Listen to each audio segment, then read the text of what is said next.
Bespoke radio for the masses. Headline edition, July 8, 1947. The Army Air Forces has announced that a flying disc has been found and is now in the possession of the Army. If the game is rigged, change the game. Game changer. I occasionally think how quickly our differences worldwide would vanish if we were facing an alien threat from outside this world. This is Fade to Black with your host, Jimmy Church, on the Game Changer Radio Network. I need your help to get to the year 1985. You're listening to Fade to Black with Jimmy Church on the Game Changer Network.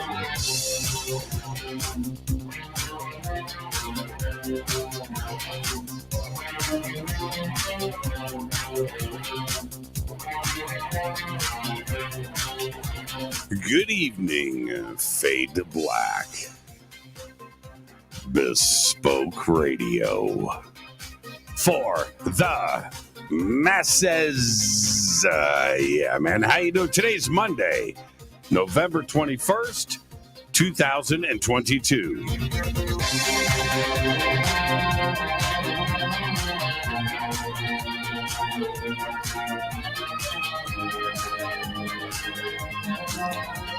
I would like to welcome everybody listening all around the world, all across the United States. Hither and thither, to and fro, back and forth, up and down, east and west, north and south, far and near. This is Fade to Black for KJCR and the Game Changer Network. I'm your host, Jimmy Church.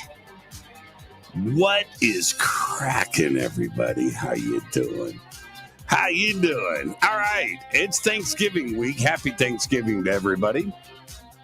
And this is what's going on. Tonight, we have very special guest. Michael W. Hall is back with us. We're going to be discussing his new book. It's about to be released. It's called Core Secrets, about the Wilson Davis document. Tomorrow night, Jack Roth is here. It's always good to hear from Jack. And tomorrow is the anniversary of the JFK assassination.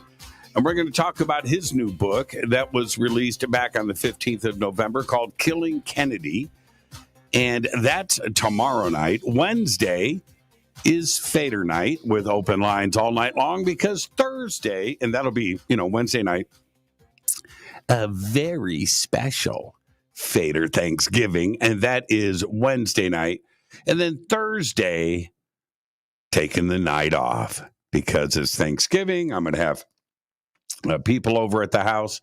But during the day, that day, while stuff is cooking and all of that stuff, I will be on with Christina Gomez, Mysteries with a History, and that'll be Thursday. So, it's not like I get to take all the time off. It's it's kind of weird.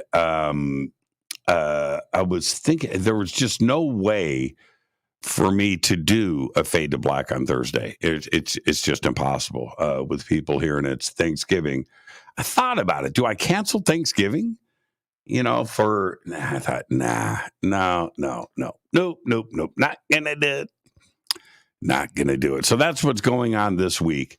And coming up, I'll be hosting the Conscious Life Expo. That is February 10th through the 13th at the LAX Hilton. Tickets and info are at consciouslifeexpo.com. Just click on the link below. Saturday, April 1st, 2023, I'll be hosting the Parapod Festival at the Hyatt Regency in Valencia, California. This is a live one-day event, and you could submit. This is an awards ceremony. So you can submit your media, your paranormal media, on the link below, parapodfilmfest.com. And then a week after that, April 7th through the 14th, 2023, I will be hosting and presenting on the Hidden Secrets Seminar at Sea cruise. There are a lot of speakers on this cruise, and you can check everything out on the link below. All right? All right. Everything that I do is in the description box below. It's all right there. It's in social media. It's over on our website. So there you go. You can follow me on Twitter. Twitter is still working. Yeah, what a weekend, huh?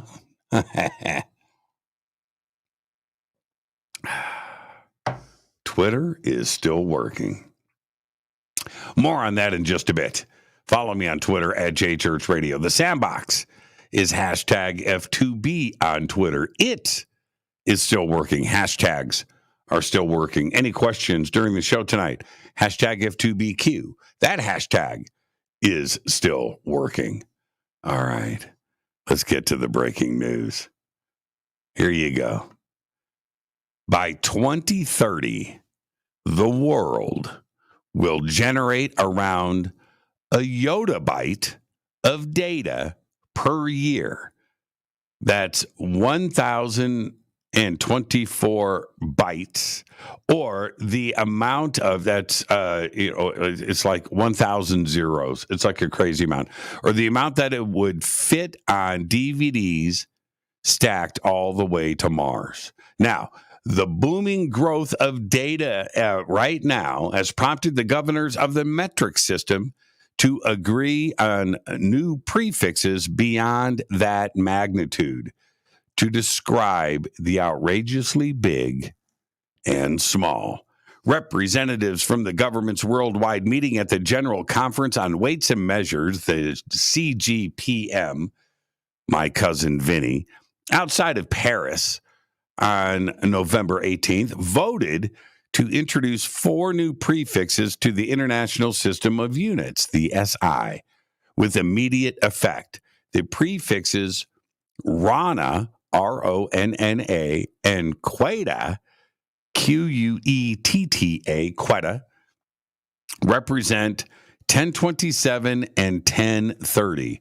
And Ronto and Quecto signify minus 10 to the 27th and 10 to the minus 30th. Earth weighs around 1 ronogram, and an electron's mass is about 1 quectogram. Now you know. Well, back on November 1st, a magnitude 6.0 earthquake was recorded nearly 800 miles off the coast of Southern California, classified as a strange, quote, event because of its location, roughly in line, by the way, with San Diego.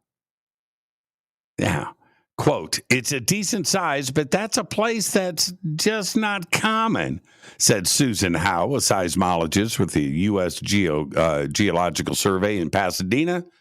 Quote, I've been watching earthquakes for 40 years and can't remember anything in this place. Since 1900, there have only been 10 other recorded North Pacific earthquakes off the coast of Southern California, and from those, more than 500 miles offshore, all of which were measured below a magnitude 5.0. Nobody knows what caused it. Now, isn't that interesting?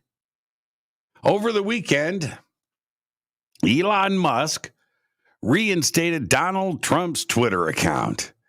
Ah, yes. Did it with a poll, by the way. Did you vote in that poll?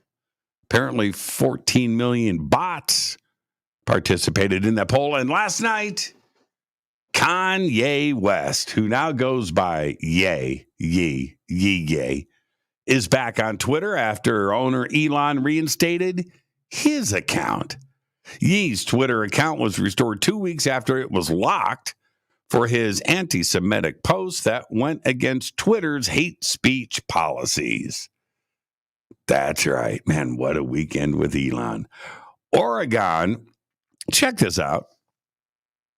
It makes you wonder if other states are going to follow suit. But check this out. Oregon Governor Kate Brown announced today she is pardoning an estimated 45,000 people convicted of simple possession of marijuana. A month after President Joe Biden did the same under federal law, she is forgiving more than $14 million in unpaid fines and fees.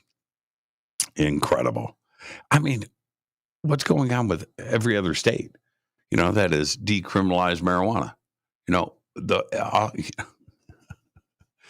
It's a joint. You're under arrest. It's a joint. You're going to jail. Dude, it's a roach. It's this big. You're going to jail. In Texas, it's like for life. All right. Now, I know that you probably saw this over the weekend, but a small space rock was detected a few hours before hitting Earth's atmosphere and landing in Canada's Lake Ontario over the weekend. All of this went down on Saturday. The mini asteroid, less than 3 feet wide, was first spotted by astronomer David Rankin at Mount Lemmon Observatory in Arizona.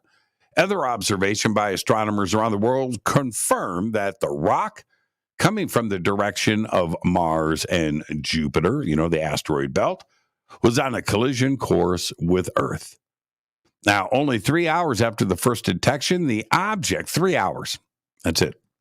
The object, since dubbed C8FF042, sliced through the sky above Canada and landed in Lake Ontario. I saw all the photographs. I saw the videos. It's a UFO. And I think there was a news story or two out of Canada saying it might have been a UFO. But there you go. I know you saw it over the weekend, but it actually went down. 3 hours. I've been watching. I talk about this a lot, but I've been binging on this. Somebody, Jessica, just asked me if I finished 1899, and I didn't. I had people over this weekend, all weekend long, and in between that, and during that, I was filming filming commercials. So I was just busy all weekend, and I didn't get a chance to circle back to finish 1899. I'm on episode 4 right now, but and a few things also. White Lotus, man, I had to watch that, and so anyway, I got back on, and I'm about halfway through season 1. I just can't stop watching it. The original TV series UFO. Right, by Jerry and Sylvia Anderson. I mean, it's just such a great TV series. I got all sucked into that. And here's the deal. Talking about asteroids. The whole show, not the whole show, but, they're defending Earth from UFOs, right, that are coming in from deep space. And we have a base on the moon that's got these little interceptors, and they're really cool. One missile, that's all they got on the front. But anyway, I started thinking, why don't we have that for asteroids? We're getting ready to build a moon base, and permanent occupation of the moon, right? United States. Why don't we have that? Why don't we have interceptors up there, not for UFOs, for asteroids, right? Asteroid coming to Earth, interceptors launch, red alert, and head out. And why don't we do that? Doesn't that make sense? So anyway, so that was my weekend.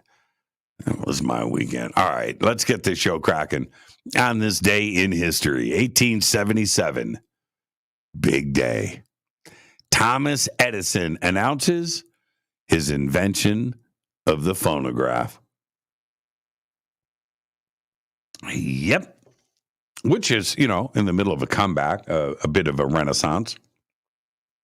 But it lasted until, when did CDs come out?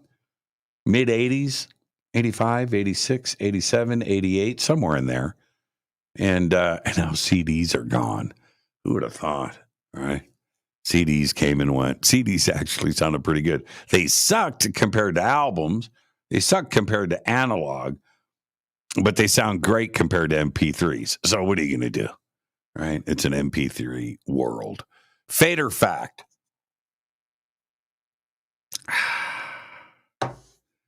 Here you go. Fate or fact? The American Hippo Bill. Let me say that again in case. The American Hippo Bill was an attempt to introduce hippos into the bayous of Louisiana in 1910.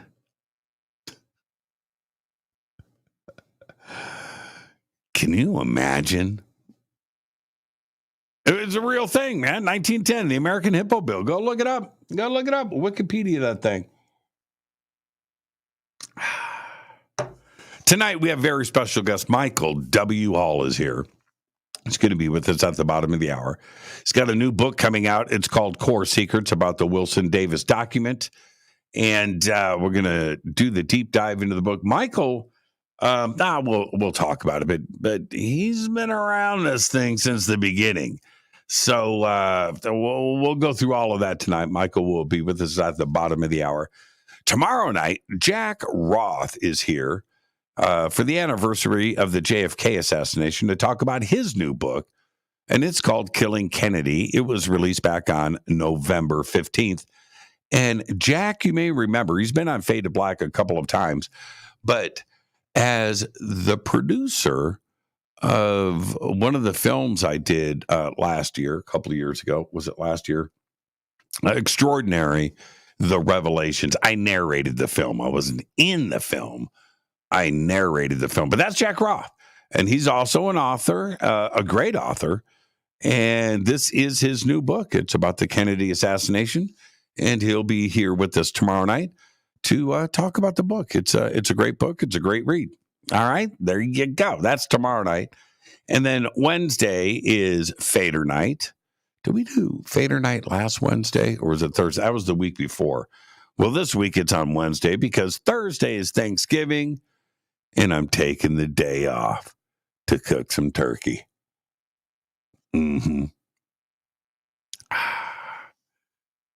River Moon Coffee, rivermoonwellness.com. Yeah. All right. F2B blend. There it is. 15% off of your order. The best coffee in the world. Cassandra Graham, you are so fast. The CD was released to the public in 1982. Yeah, in the music world, especially here in LA, it was still about cassettes. You know, bands had their demo tapes, on cassettes. And a CD, to get a CD of your, because they didn't have recordable CDs back then. You got to think about that, right? You had to have it manufactured. So CDs were out of the price point of any band. So we were stuck with cassettes. Bands didn't, unless you had a major label release, your stuff wasn't on CD until the late 80s. That's just the way it is. That's why I'm thinking 1980, 88, yeah. But yeah, released in 82. Philips, I think, did it. Philips and Sony, right? Right. Okay, where am I at? You know what? I have to look something up really quick. And there's a reason why I am looking this up. I'll explain it in just a second. Let me pop in documentary. There you go. All right. And it is called, okay, here we go. All right, got it. All right. Over the weekend, I watched one of those true crime Netflix documentary miniseries. Love them, most of them. And there was one popped up, and I was like, man, this is going to be good. I can already feel it. And it was called Fugitive: The Curious Case of Carlos Ghosn. Ghosn. Ghosn. Ghosn. I think it's Ghosn. But anyway, he Well, I guess he's still a businessman, ex-businessman. He was from, I think, Lebanon. I think that's where he is now. Lived in France for a while, lived in Brazil for a while, lived in Japan for a while. He was the CEO of Michelin North America. He was chairman and CEO of Renault in France, and chairman of Autovaz, chairman and CEO of Nissan, and also of Mitsubishi Motors. But this documentary is based on what went down while he was CEO of Renault or Nissan. And so, this guy was like a god in Japan. And so he arrives in Japan. Nissan is failing. And, they're just not performing like they used to when they were Datsun. And so he shows up in Japan. Okay, so he's working for Renault. And they work out this thing where Renault is going to inject some money into Nissan. And to make sure that their money is handled correctly, they send Carlos over to run the company in Japan. So he does. They're not partners. They're investors. So he goes to Japan and ends up, getting control of Nissan. He's controlling the money, and he turns the company around. And now this lasts for quite a while, like 17 years or something. And about 12 years into this. Now, he has got so much juice. The CEO and the chairman of Renault, who's getting up there in years, his mentor, at Renault, he's eventually going to retire. Now, who replaces him over at Renault? Well, he turns around and he says, I want Carlos. I want Carlos to run Renault. So Carlos says, I will. All right. So give me, I'll be the CEO of Renault. I'll remain the CEO of Nissan for a couple of months. Take my word on this. And then I'll find my successor for Nissan and I'll come back to France. Well, that doesn't happen. So this is what the documentary is about. This is now 17 years. It's a long time. And now, where am I going with all of this? And what does that have to do with us? Well, it has everything to do with us, and I'll explain why. So he doesn't give up Nissan, and he says, I can be the CEO of both companies at the same time. I can run Renault out of France. He's on airplanes. He's flying around the world, United States, France, Japan, doing his thing. Well, this upsets the Japanese. And the Japanese then start looking into his finances, his past. And they eventually charge him. He had started all of these like shell companies and he was moving money around. And because he had so much power in Japan, nobody was saying anything. And he was buying homes and things and stuff and cars and jewelry and you could see this transformation in him. But anyway, they arrest him. He goes to jail, and he's in jail in Japan for a year, maybe longer, maybe 2 years. But in Japan, that's it. Once you go to jail, and then you go to court, and then you get convicted of the crime. You're not found innocent ever. So once you're arrested, that's it. It's over. That's it. And but eventually, he makes bail. He gets out of jail, and they smuggle him out of Japan in a flight case, in a private jet. He makes it over to Lebanon, where he is still there today. And the point that the Japanese were making, and this includes Renault, you can't be a CEO of two companies. How do you run two companies? How do you do it? How are you the CEO of, Renault and Nissan? How is that possible? Well, I started thinking about this weekend after watching this documentary too, about Elon Musk.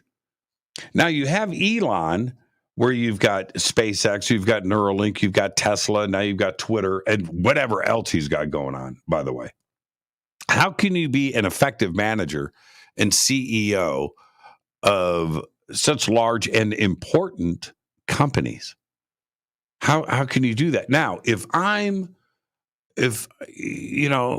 the board of directors of Tesla and the stock is falling, I'm not saying that it is. I think it did a little bit, or anything else. Who's running the company? And all of the attention his attention is on Twitter. And what if it went the other way? What if he left Twitter after everything that has gone down and went back, started to focus on Tesla or SpaceX again, Neuralink, whatever. Starlink, remember that? He's got all of these things going on. How is it possible that somebody can manage? No, you can't. It's impossible. I can't even run Fade to Black. How I can't imagine. Right. So, and you go and you watch this documentary, The Curious Case of Carlos Ghosn and Ghosn, whatever his name is, and apply that to what's going down today. And is it possible, these are publicly traded companies, that the boards of some of these companies can go, look, our main concern is the shareholders here. And this is not working out for us, right? The value of this company has plummeted. So I don't know. Twitter's still there. It's still running. And I think everybody having this death sentence on Twitter over the weekend. I think you can run Twitter with a skeleton crew. I don't at all disapprove of that, man. I think it sucks that people lost their jobs, especially during the holidays. But hey, you could. It's just code. That's my opinion.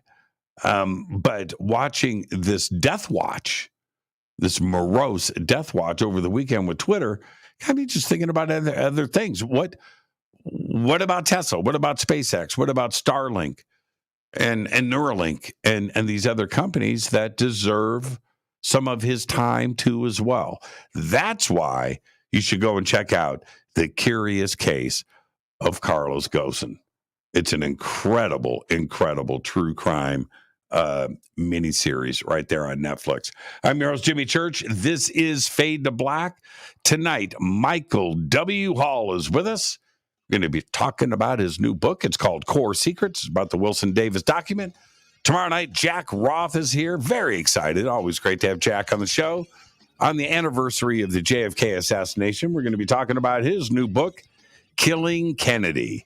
Wednesday is another Fader night with open lines all night long. A very special Fader Thanksgiving, because Thursday, I'm taking the day off. Happy Thanksgiving, everybody. I'll be right back with our guest, Michael W. Hall. Stay with us.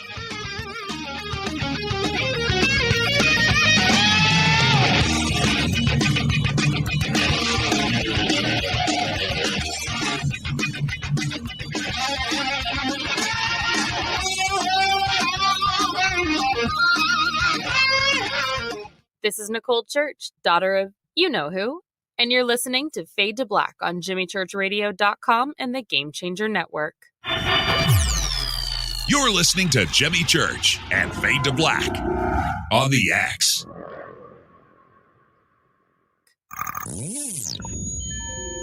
You're listening to Jimmy Church, Fade to Black. Fade to Black will now pause for alien identification. The station that talks the net. When you take the beans from Central America with dashes of Indonesian and African mixed in and then roast it to the dark side of fade to black, you create the ultimate brew of fringe. Introducing the Fade to Black blend from Rivermoon Coffee. Yes, Rivermoon's darkest customized roast was created for the love of Fade to Black. The alchemy of masterful roasting and smoking the beans is in every sip of this full-bodied, dark Java. I need my coffee dark, deep, with distinct bittersweet chocolate highlights, just like the bunker. Leaning further into the darkness of the roast is Fade to Black blend from Rivermoon Coffee. Just click on the banner at jimmychurchradio.com and use the promo code F2BBLEND for 15% off of your order today. This is the only way forward. This is Fade to Black. Make contact. This is Jimmy Church of Fade to Black, and you can get our podcast for just $2 per month. All you have to do is click on the podcast banner over at jimmychurchradio.com.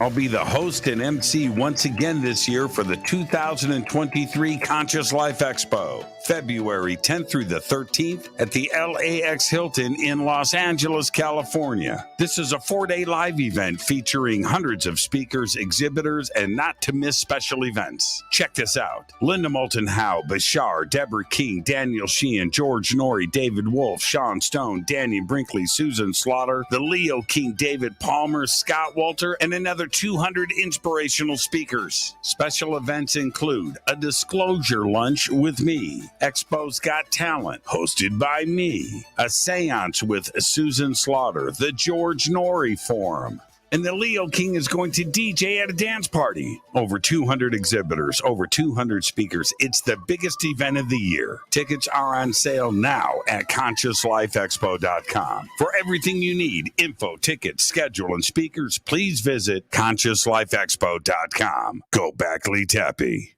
9 out of 10 geneticists agree. Fade to Black is not your father's radio show on the Game Changer Radio Network.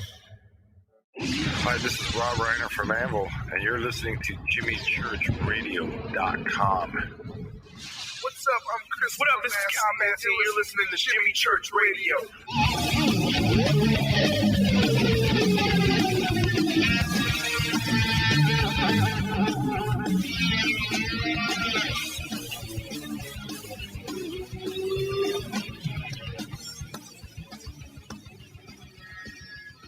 All right, welcome back. Fade to Black. I'm your Jimmy Church. Tonight, Michael W. Hall is here. We're going to be discussing his new book. It's called Core Secrets, the Admiral Wilson UFO Memo, Smoking Gun Leak of the Century.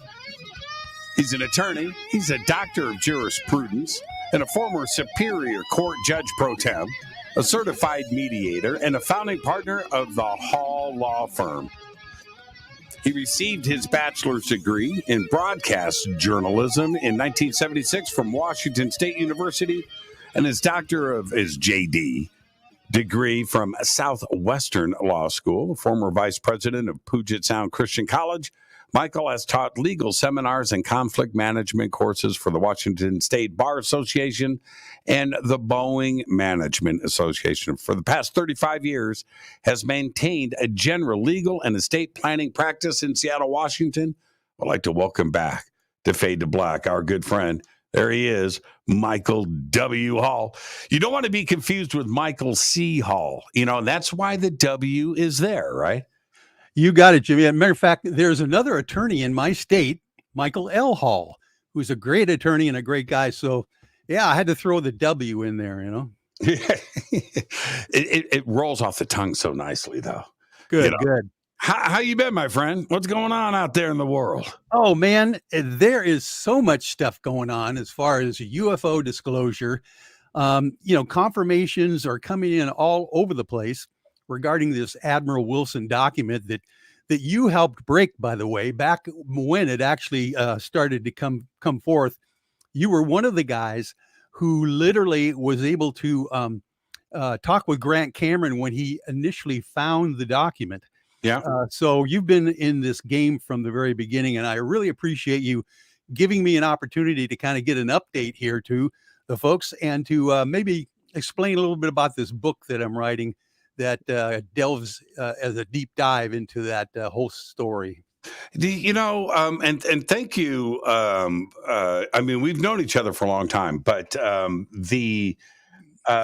that moment when Grant introduced me to you, and it was so funny because if you remember, he was just freaking, he was shaking, and he goes, "Man, I had the lawyer up." I was like, "Well, what's going on?" And you were there, so you heard the whole conversation.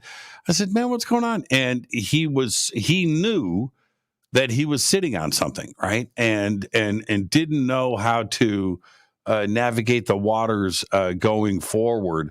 And as things started to reveal themselves, and you're right, I would say, historically speaking, if we turn back the clocks here, Richard Dolan and I were the first two guys to.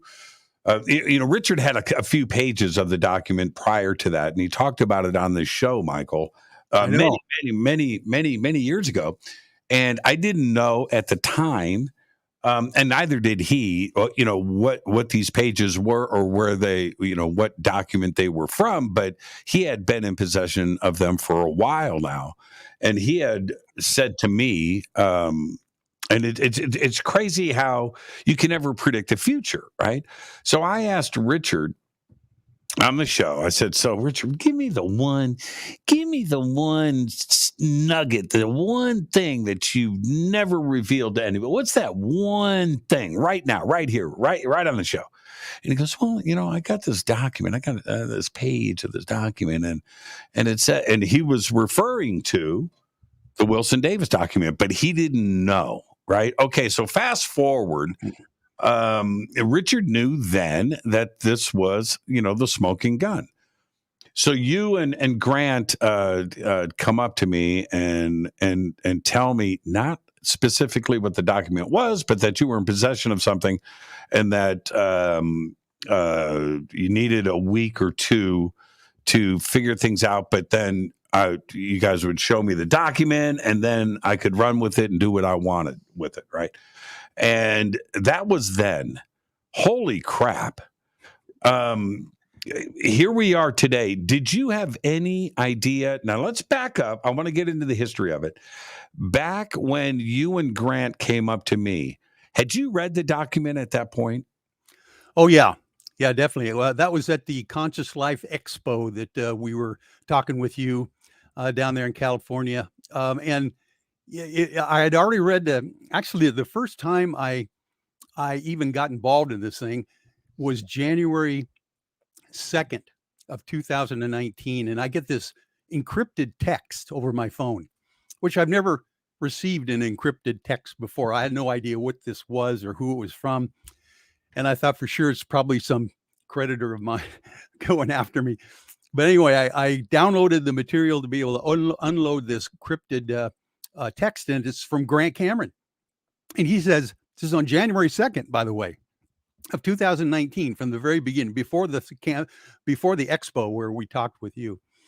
And he said, "Michael, I have a situation. I'm about ready to drop a major UFO bomb, and I need to run it by you as the paranormal lawyer." That's all he said. Now, I tried to get back to him right away, text, voicemails, everything. He didn't call me back for 10 days. And I am thinking that he probably got whacked, and that was his last email that he probably got out before something happened drastic to him. But right.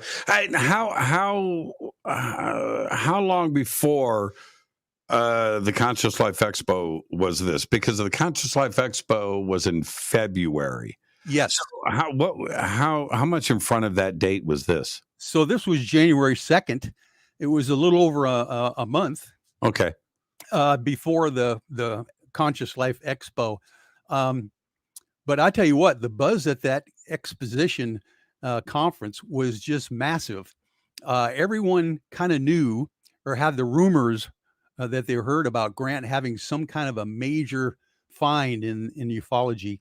And you were the one that was able to buttonhole us and try to get us get some information. So you were like the first one in the media, basically to get some idea that there's something there. Mm-hmm. And Grant, I tell you what, he was so paranoid. Literally, he had this document for 6 months, before it was released on social media. But he was just tossing and turning, trying to figure out, what do you do if you literally have the smoking gun memo? Mm-hmm. If you have the proof, the confirmation of what's going on out there, how do you actually deal with that? And what are the, potential ramifications for doing it as well? So we had to do a lot of vetting. We had to do a lot of brainstorming on how to, preserve this document, how to protect Grant and his family if something should happen to him, that kind of thing. It was a weird thing. And you took the brunt of it right there from the very beginning because of his trepidations. It is so great historically how we are able to see where we are today and then go back and enjoy those moments. But because you're right, it was a tangible atmosphere at the time. But I got to be straight though. Grant has always got some kind of thing he's about to blow out of the water. So, it was just like, he's always, he's working, he's a great researcher. He's always got something. And so when he came up, the only difference, Michael, was that between what he was saying that day to me and versus things in the past was he was scared. And I didn't know, I'm trying to gauge this whole thing because we hope that it is going to turn out to be what it did, but you just don't know that. And most things sink before they set sail, right? But that wasn't the case here. And we are able to look back and go, man, that was a really, really big moment. Now, let's back up for a second. It was released to Richard and I through an email, right? And so there was that. I think it was a link or something. I can't remember exactly how it went down. And I almost didn't open that email. That was the other thing. I let it sit for a couple of weeks. I'm busy, and Richard didn't even open it himself. It was Tracy who finally found it. Yeah. And it was so funny because, I've talked about it many times on the show with Richard and Grant and things, but when I finally did, I immediately called Richard, and there was a reason. I can't remember now why I called Richard, but I called him.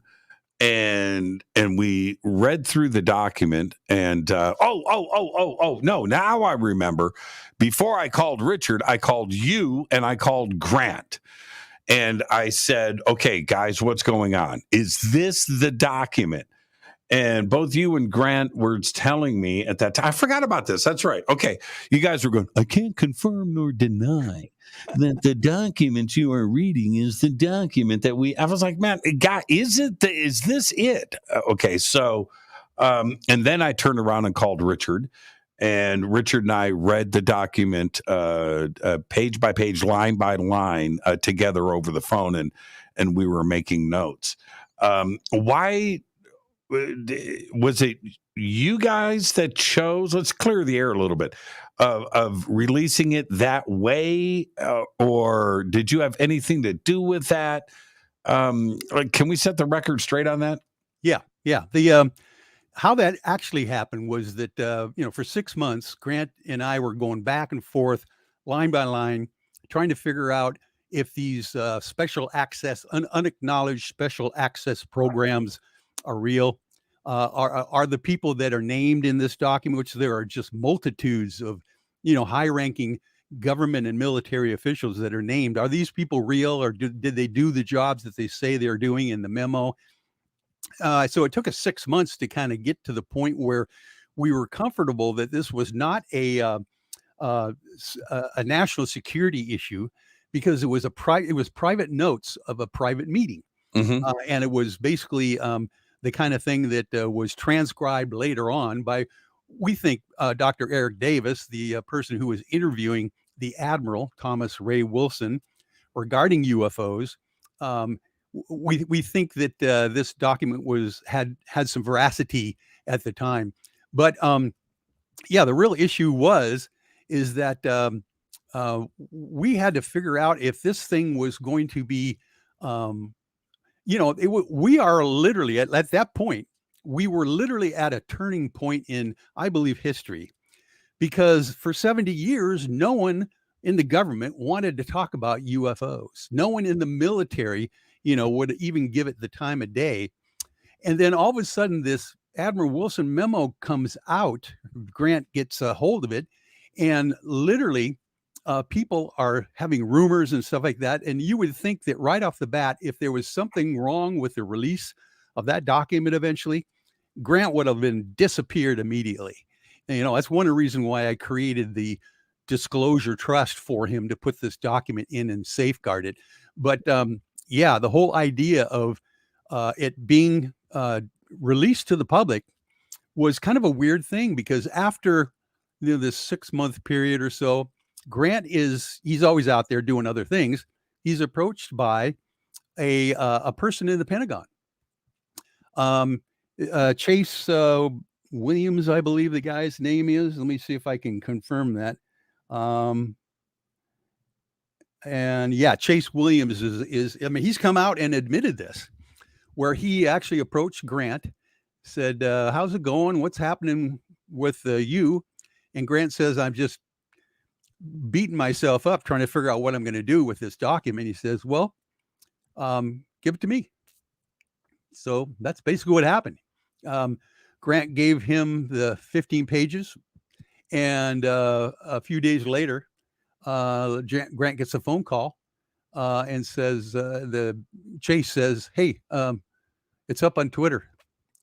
It's out in the public now. So then at that point, it literally kind of sat there for a while when people didn't really take note of it immediately. So I was shocked. This was June 6th of 2019 when the thing broke on social media. And the first thing I thought of was, oh, maybe this is a trick. What if they published on social media a document that's similar to the one that Grant and I had for 6 months, but also had some national security issues in it, or other things that if we published it or somebody else published it, they could get in hot water to do that, to publish. So literally it took a while after you called and everything, Grant and myself, to make sure that we went through this thing line by line to make sure they're the same. The leaked one on the internet was the same as the originals that we had in our possession. And that was a little scary there at first as well. But yeah, once it was determined that this is the document, I literally went nuts trying to figure out how I'm going to get it off of social media and prove that it was published, because I thought for sure it was going to be yanked down.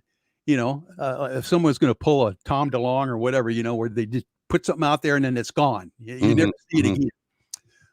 So I was literally working about 24 hours at one point to get this thing off the internet, because every time I tried to download it with a screenshot or something like that, there were these pop-up ads that obliterated part of the documents. So it was driving me nuts. I literally ended up having to make a cheap little iMovie, scrolling through every page slowly with this funky background music in it, just to make sure that I could preserve it off of the internet. Now, who posted it? The server the link that I had, who posted it on that server? That's a good question. That was Imgur, I think you're talking about, because it was on Twitter and Reddit as well, I believe. And I'm not sure who Chase Williams ended up doing the initial leak to. Matter of fact, I suppose he was able to do this anonymously at the time. So it was Chase that sent me the email? No, not necessarily. Okay. Matter of fact, I sent you my email as well. And by that time, I think you might have gotten it from someone else as well. So there was a lot of folks getting it at that point. Yeah, I got an anonymous Proton mail. Okay. I think that's what it was.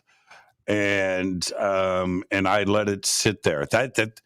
I've gone back to look for that email for a couple of. I wanted to see if there was anything. I can't find it.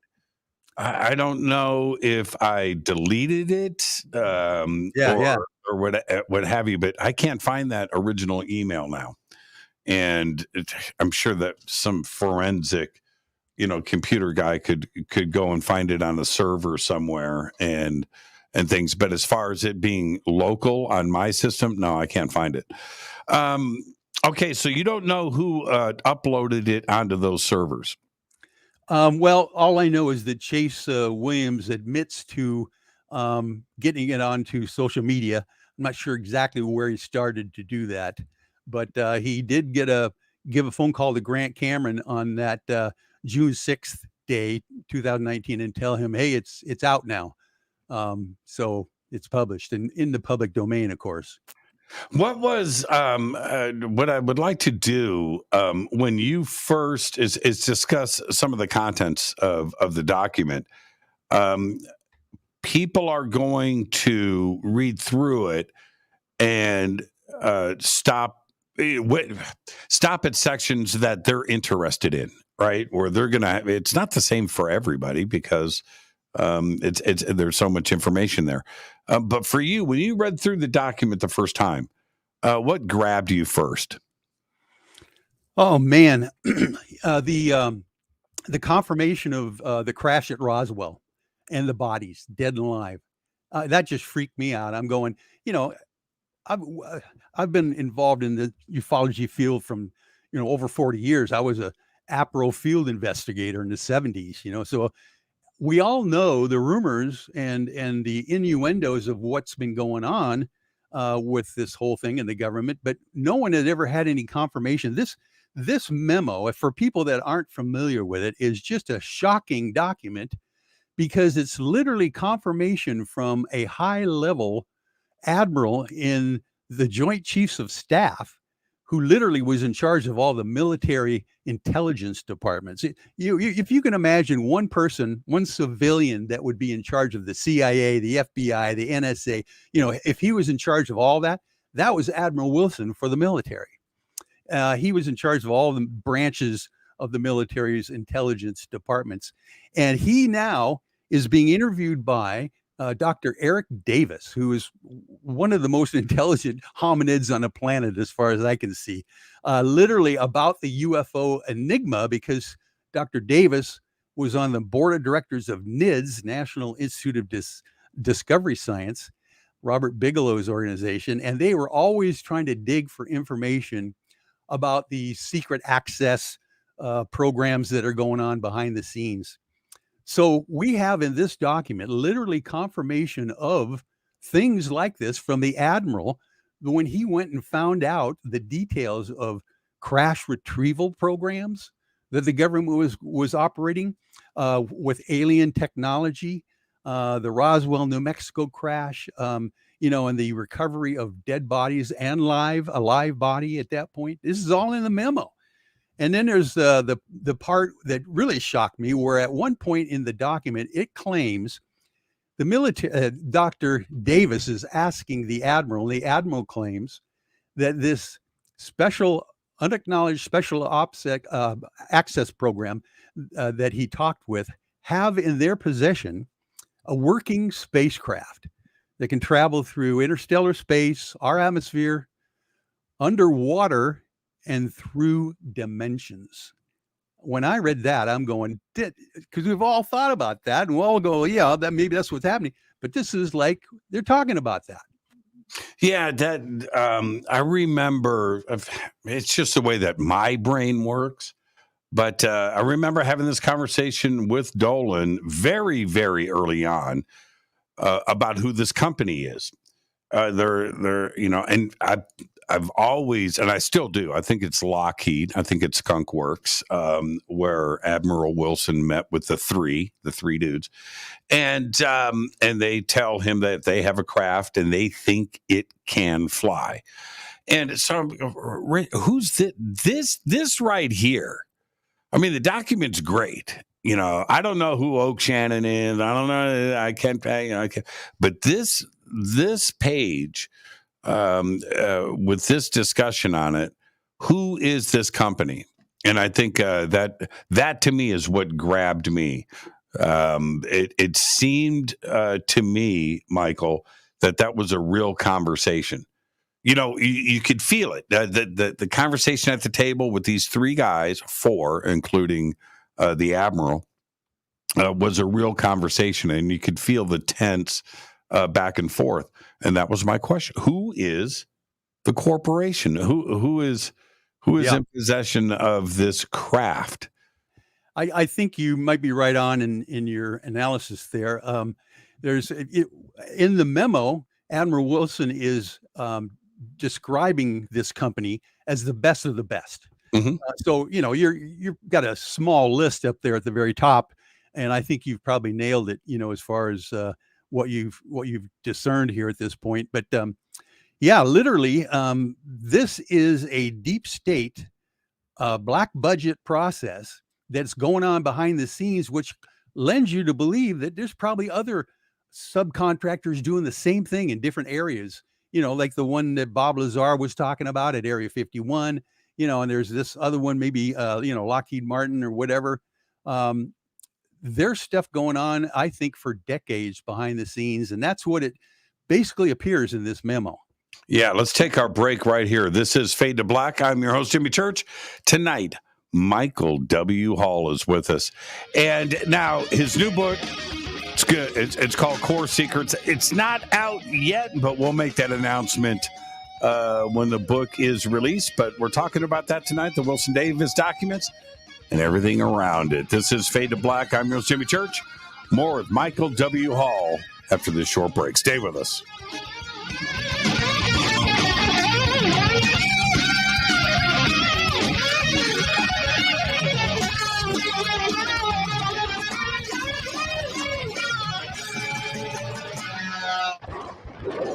This is Fade to Black with Jimmy Church on the Game Changer Radio Network.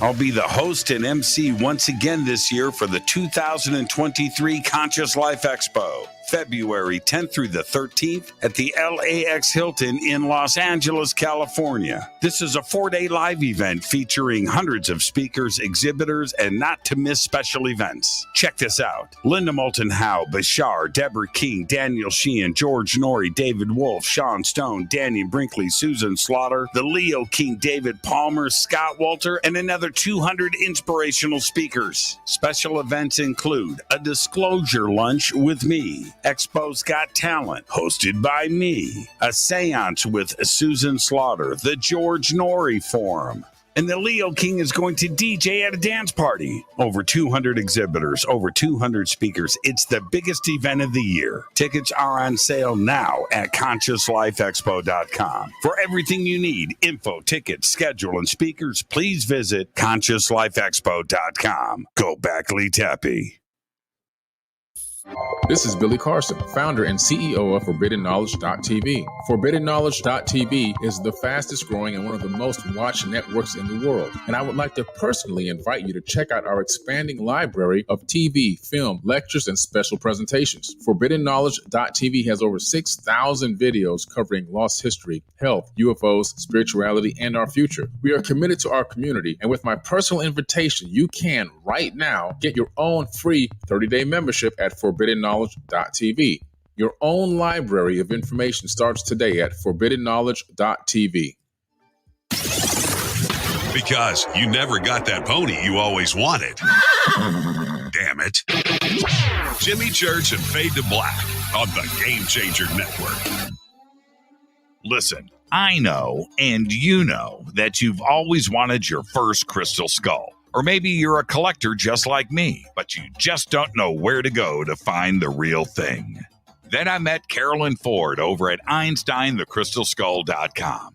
Carolyn is the guardian of Einstein, one of the most respected ancient crystal skulls in the world. All of her unique skulls have been imprinted sitting with Einstein in his sacred lodge and are carved from the finest gemstone and materials. Imprinting is the process of receiving the ancient wisdom from the master skull or master computer, Einstein, the ancient crystal skull. To see Carolyn's current collection of crystal skulls, just visit her store at EinsteinTheCrystalSkull.com or click on the banner over on our site. Don't forget to use the promo code Jimmy at checkout to receive 10% off of your order today. That's promo code Jimmy. Finding your first or next crystal skull is easy. Just visit EinsteinTheCrystalSkull.com. Hello, I'm Katie, and you're listening to my main man, Jimmy Church, on JimmyChurchRadio.com. This is Toby Kebbell. You're listening to JimmyChurchRadio.com. Don't hurt me, Jimmy. I'm only little. Hey, I'm Adrian Grenier, and this is Ari Gold. We're the Honey Brothers. We are of the Honey Brothers. Hey, I'm Adrian Grenier, and I'm Ari Gold. We're the Honey Brothers, and you're listening to Jimmy Church. The Revolution. This is Jimmy Church of Fade to Black, and you can become an official Fadernaut by just going to our membership section at JimmyChurchRadio.com. Hello, this is Serena Wright Taylor from Conscious Life Expo, and you're listening to Fade to Black with Jimmy Church, who holds the Lucky Pony record for the best astrological chart since 1963. True story.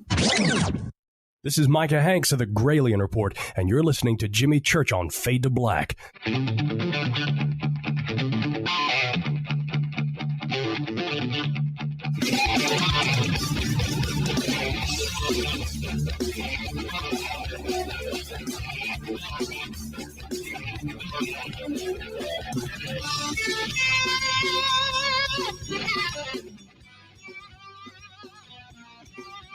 Welcome back, Fade to Black. I am your host, Jimmy Church.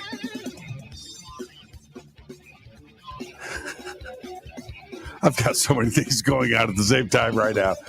Our guest tonight, Michael W. Hall. He's got a new book coming out called Core Secrets about the Wilson Davis document and the history of it. And I think Richard Dolan got it right. It could be the smoking gun UFO document of the century. And he said that very early on. Took a lot of heat, a lot of criticism. He put it out there, but he knew things, Michael, that other people didn't at that time. And he explained it to me on the phone privately. That's good enough for me. All right, Richard, I understand where you're coming from, but let's back up for a second. Oak Shannon has gone public, and we'll circle back to that point. But putting Oak Shannon to the side, the Bigelow Boys Club, and I am talking about Hal Puthoff and Kit Green and John Alexander and Eric Davis, certainly. The Bigelow Boys Club, they must have had this memo when it was first written, and I am sure, I can't say this as fact, and I'm not going to go on the record and say stating such, but those guys were the Boys Club. And so I am fairly confident in believing that all of them read this document and it was distributed to them by Eric Davis. It must have been, but we haven't heard from any of them. Why? Well, it's kind of interesting where Admiral Wilson was pigeonholed, by Richard at one point, trying to get a confirmation from the Admiral that this interview took place and that this memo has some veracity. And of course, he denied it completely, which is what he mentioned in the memo as well, is that if this ever gets out, I'm going to deny even knowing you, Eric Davis, or anybody else in this document. So the whole idea that this thing was, out there, and I don't know how. What was your specific question that I needed to get to? It's funny to me that aside from Eric Davis, because he knows that the document is authentic and it is his notes and it made it out into the public world via Edgar Mitchell's estate, and we'll talk about the origin story here in just a minute. But I am sure that Hal Puthoff and Kit Green and John Alexander, that whole circle did not ever think that something like this would see the light of day. And now that it has, nobody's come forward except for Oak Shannon. So that's my why. What stopped Green from saying, I read this in 2002, it's real? Yeah, and that is starting to change lately, with the Oak Shannon notes that kind of verify this whole Admiral Wilson memo, the Houck notes as well doing the same thing, and the fact that when Eric Davis was kind of cornered at a conference a few months back, where someone said, ask Eric Davis about the Wilson notes, he's the one who wrote it, and then Davis said no comment. He didn't say, no, I didn't write it. He didn't get upset at the person who claimed that he knew what was going on because he was in the audience. But Eric Davis has said some amazing things that don't corroborate necessarily the veracity of the document, but he's talking about the same subject matter that literally he has briefed the Senate Intelligence Committee on crash retrievals of alien technology. That's his words that he's talking about. So he's kind of going around the subject to kind of get people's attention, I think, towards something that's, I think, going to come down very shortly, some kind of a major disclosure item. And of course, that's what we've all been waiting for with the UAP task force report that was supposed to come out on Halloween night, Halloween day. But I think it's encouraging that report got postponed, because from what I can see now, that report was another whitewash, probably. And the committee said, go back and get some meat on this thing before we come out again to the public, because they pretty much got raked over the coals on that first hearing, that they did. It was short and sweet and really didn't say much. So, yeah, I think it's going to be interesting. Now, the document came from Edgar Mitchell's estate. Now, at that time, okay, so I'm going to give you a little bit of historical perspective here.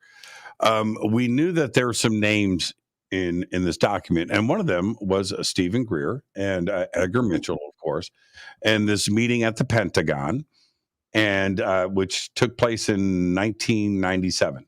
So I immediately, the day after I got the document, I called Stephen Greer, and my memory says this was like on a Monday. And I called Greer and I said, have you seen this document? Your name's in it. And he said, what's it about? And I told him, and I said, this Pentagon. And he said, yeah, that meeting happened, 1997. I said, let me send you the document. So I sent it to Greer, and he called me back, and he confirmed, yes, Edgar Mitchell was there. Wilson was there. 1997, he gave a presentation at the Pentagon. And so I turned around and had Greer as my guest on Coast to Coast that week, and to talk about this document. But what was interesting is that we have Edgar Mitchell, who had since passed by the time the document, of course, was released.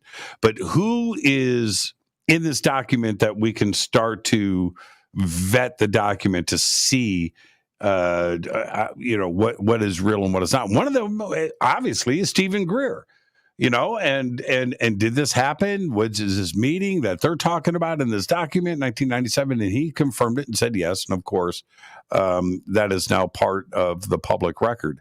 How did Edgar Mitchell get this document? Well, Dr. Mitchell was on the board of directors, or the board of advisors, I believe it was, for NIDS.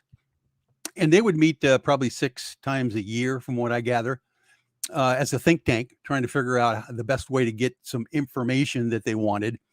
You know, Bob Bigelow was, still is, very interested in finding out some issues of life after death, you know, the Skinwalker Ranch issues and UFOs, all that stuff. When he went on 60 Minutes and was interviewed at that one point, and he was so secure in his belief that aliens were visiting the planet. I don't know if you remember that interview. I do. It showed me, that interview, that he already knew what was what included, or what the details were of this memo. Obviously, he was the impetus of getting the memo made, because they sent from NIDS board of directors Eric Davis, one of the other persons on the board, to go track down Admiral Wilson, because the rumor was Admiral Wilson was interested in this subject, but really didn't know what was going on. That's what Stephen Greer got the interview with initially. Yeah, Stephen says that he told Wilson at that meeting in 1997, it's SAPs that you need to go and chase down these special access programs, and that's where the ET information lies, and sent Admiral Wilson on this journey. Right? Yeah, yes, exactly. And you know, it didn't happen right away. This interview with Dr. Davis and the Admiral was in 2002. Mm-hmm. You know, and that initial meeting was back in 97. And it took the Admiral a while to follow up on some of the phone numbers and contacts that Stephen Greer gave him to check out. And that was fascinating to me to read. This whole thing reads like a movie script. It's not that it is, but it just it just jumps off the page at you when you're reading the tension that was involved back then between these people that are talking about these high level ET subjects. But literally, they were talking about the whole idea that I lost my train of thought. About this group, the research that was going on, and that this was part of the reality. Well, if we back up, I want to talk about Oak Shannon and do a little bit of a deeper dive here into Oak, because Oak's name is on the first page. And I didn't know at the time who Oak Shannon was, but clearly Grant Cameron did, right? And when the document came out, obviously other people knew Oak Shannon's name. I didn't, but I guess Grant had Eric Davis's notes, Oak Shannon's notes for 20 years that he had gotten from Eric Davis, correct? Yeah. When the Australian researcher James Rigney showed Grant the first page of this Admiral Wilson smoking gun memo on an iPad, actually, Grant told me his face went ashen. Grant's face went ashen because he read Oak Shannon and Dr. Eric Davis on the same page, and he knew the connection between them, and he knew that this was an important document from that very first page. And then he got into the details, and he said, "Where did you get this?" And of course, it came from the Edgar Mitchell estate documents that were going to be thrown away, by the way, by his family, because they weren't interested in this subject matter, or all the, I don't know how many banker boxes full of material that they just had to get rid of. And then another Australian who was a friend of Edgar Mitchell's, coming over for the funeral, offered then the wife to take these things off her hand and just, archive them for posterity or whatever. And they sat in his garage for about a year before James Rigney found out about it, another Australian researcher, and went and thumbed through them and found the memo, along with other things. But That was the most important thing right there. Did Grant at that point tell you about Oak Shannon's notes? No. This is a very recent development, by the way. The handwritten Oak Shannon notes and the Jack Houck, but it's John Alexander, the other guy that was in charge of this group. BDM. Yeah, there you go. They kind of this confirmation came a little bit later when Grant decided to leak that document. These were the ones that Eric Davis gave to Grant, like you said, 20 years ago. And Grant literally just recently put 2 and 2 together when he was reviewing them again and realized that these things are corroborating basically the Admiral Wilson memo. The points that were made in the memo, especially on the first page of the Wilson Davis document, where the two of them, Eric Davis and Admiral Wilson, are talking about Oak Shannon and Oak Shannon's illness, that he was unavailable, that he was hard to get a hold of, but wanting to get them together to talk about this subject, and that Oak had what's the word? Recommended both of them. Yeah. And to each other. I think that's a very important point. And then you turn around and have Oak Shannon talk about this publicly, and his notes that surface certainly corroborated everything that was stated in the Wilson Davis memo on the first page. Yeah. And, I am getting the feeling, and I'm so glad that the book that I'm writing about this subject matter is going to come out within a couple weeks, basically, because I believe that the deep state or whoever's in charge of this disclosure rolling out could be using the template of the Admiral Wilson document in their disclosure process. How so? There's too many corroborative things happening that are being leaked, like, the Oak Shannon notes and the Jack Houck notes and those kinds of things.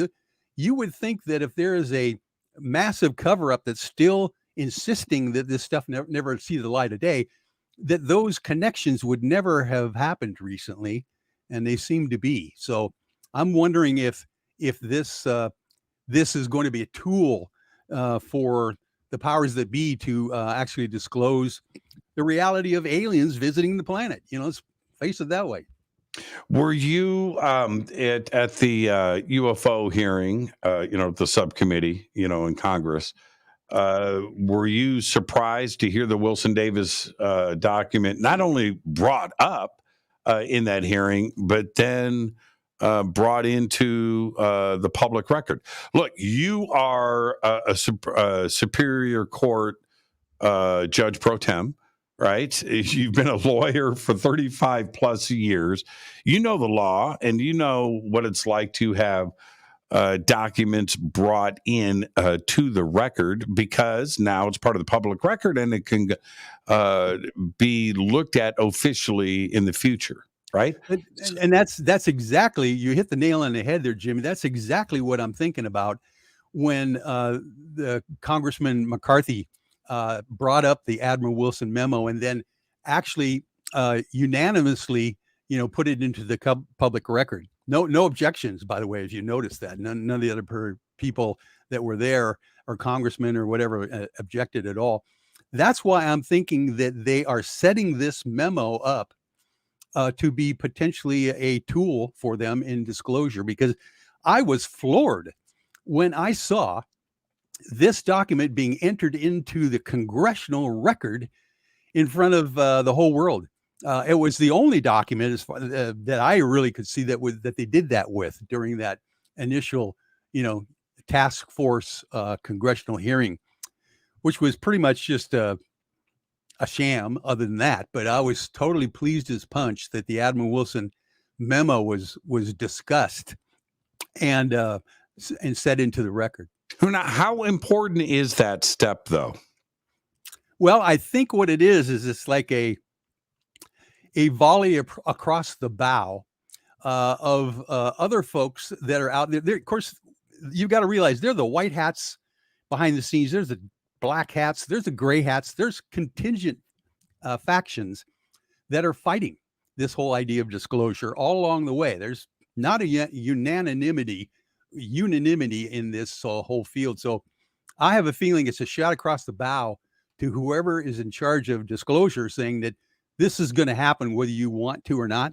So you might as well, get on board. That's what I'm thinking. And what about from the legal perspective? How important is it? Well, what it does immediately is it makes it, it takes it out of the realm of, we don't know if this is true or not, but here's the document. And it gives it a little bit more credibility being in the public record from the Congress setting it there. My goodness, that's quite a step. Not that it's any confirmation of the veracity of the document, but it sure is a good collateral evidence that they think it's very important. And there's some interesting truths held within the document as well. What is the difference from a legal standpoint from something that is classified as a legal document, a government document, and something like this, which is essentially a page of notes that could have been written out on a legal pad and then transcribed into a Word document? What's the difference between the two? Yeah, well, the whole issue is that matter of fact, this might be a good time to read the whole idea of what a core secret really is. I mentioned it in the book, but basically the U.S. Air Force regulations say that a core secret is any item, process, strategy, or element of information, the compromise of which would result in unrecoverable failure.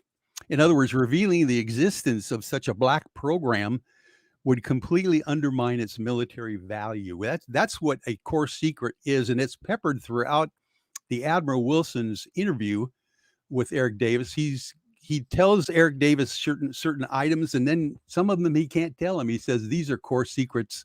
I'm not going to even talk about them, that kind of thing. And so is it from if you're I love talking in this context. If you're the judge in a case like this, and you're the judge, and you're looking at official documents, and then you're looking at notes or testimony, right? It's not a receipt, right? It's not a receipt, not a contract, it's not a legal document, but it's essentially testimony, right? It's notes. What holds more weight? Well, both first party testimony under oath and written affidavits carry a lot of weight as far as evidence in court.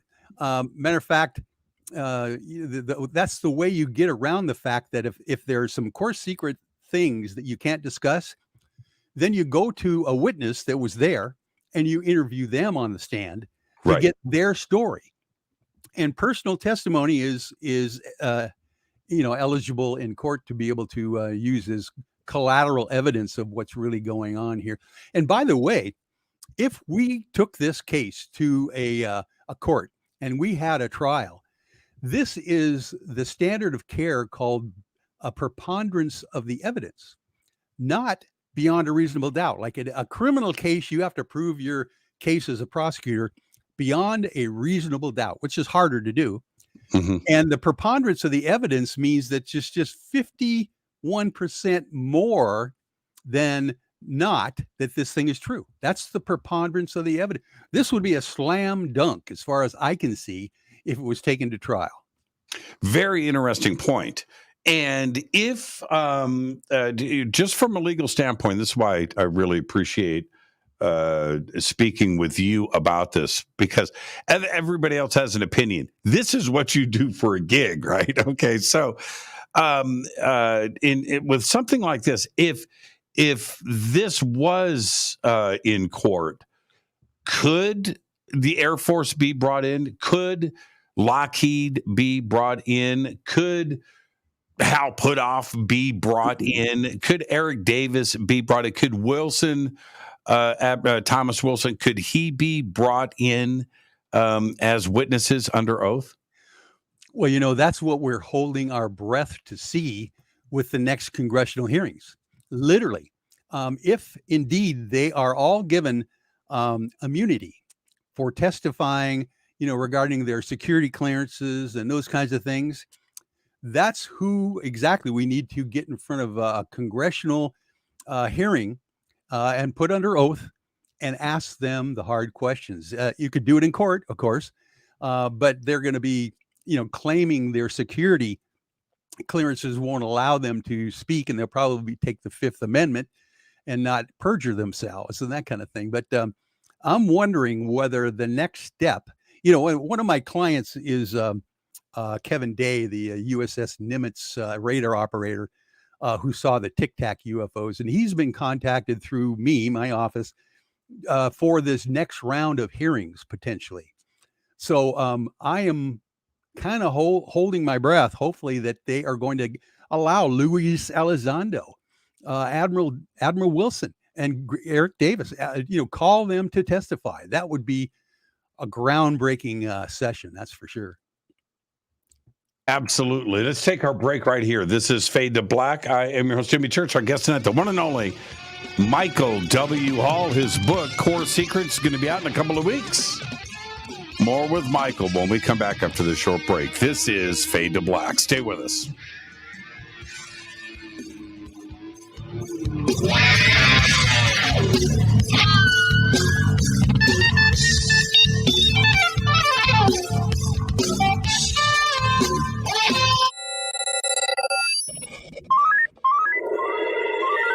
Way out here, we listen to Jimmy Church. You're listening to Fade to Black. ¿Qué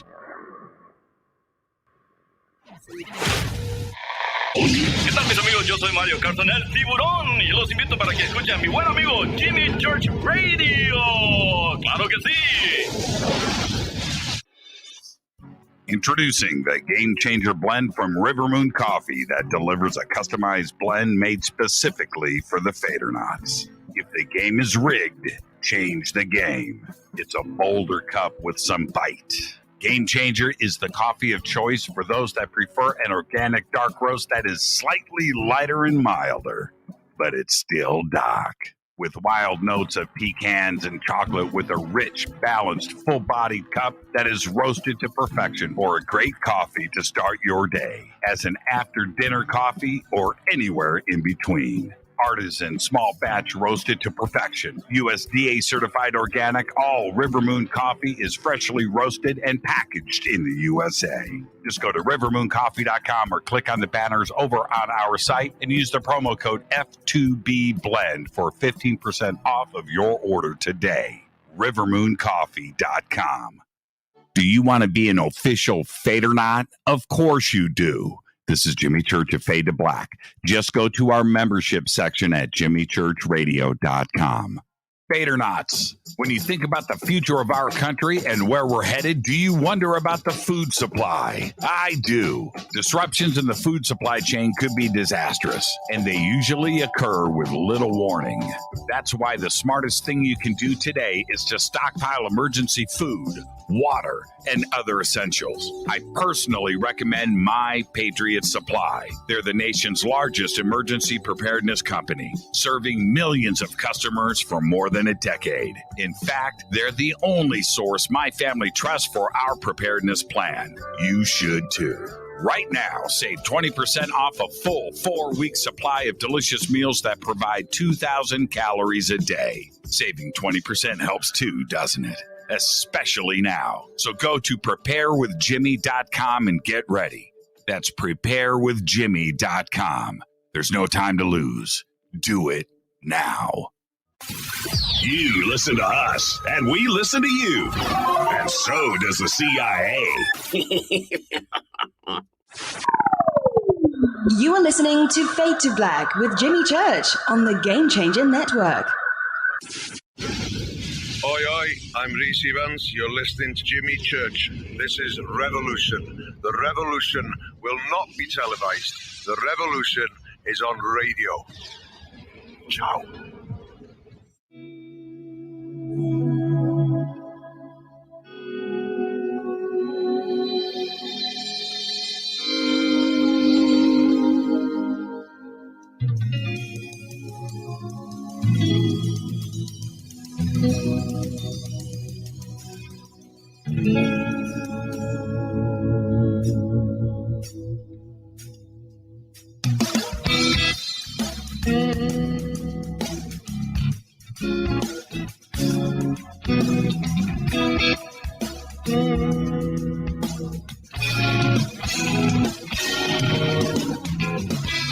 All right, welcome back. Fade to Black. I'm your host, Jimmy Church. Happy Thanksgiving, everybody. You got your stuff ready? Do you start cooking? Today's Monday. Thanksgiving. Do you start cooking today? Do you prep ahead of time? What would you even cook today? That's a good question. Maybe pumpkin pie. You would get the pumpkin pie out of the way, apple pie, get that stuff out of the way. But yeah, it's cooking all week. Happy Thanksgiving, everybody. Our guest tonight, Michael Hall. Oh, excuse me. That's coffee during the commercial break.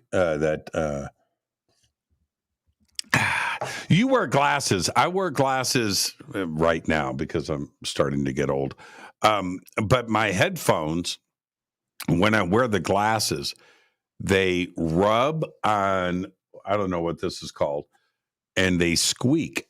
They go, ee, ee, ee, ee. They squeak. So I have to move the headphones back a little bit. I have to move the glasses up a little bit and get them off the headphones. Otherwise, when I just do this, they go, ee, ee, ee, ee, ee. Okay, enough of that. This is, I want your opinion on this. One of the things, and we could go back and look at the Majestic documents or the MJ-12 documents and go through all of the names that are in there, right? You can go to Project Serpo.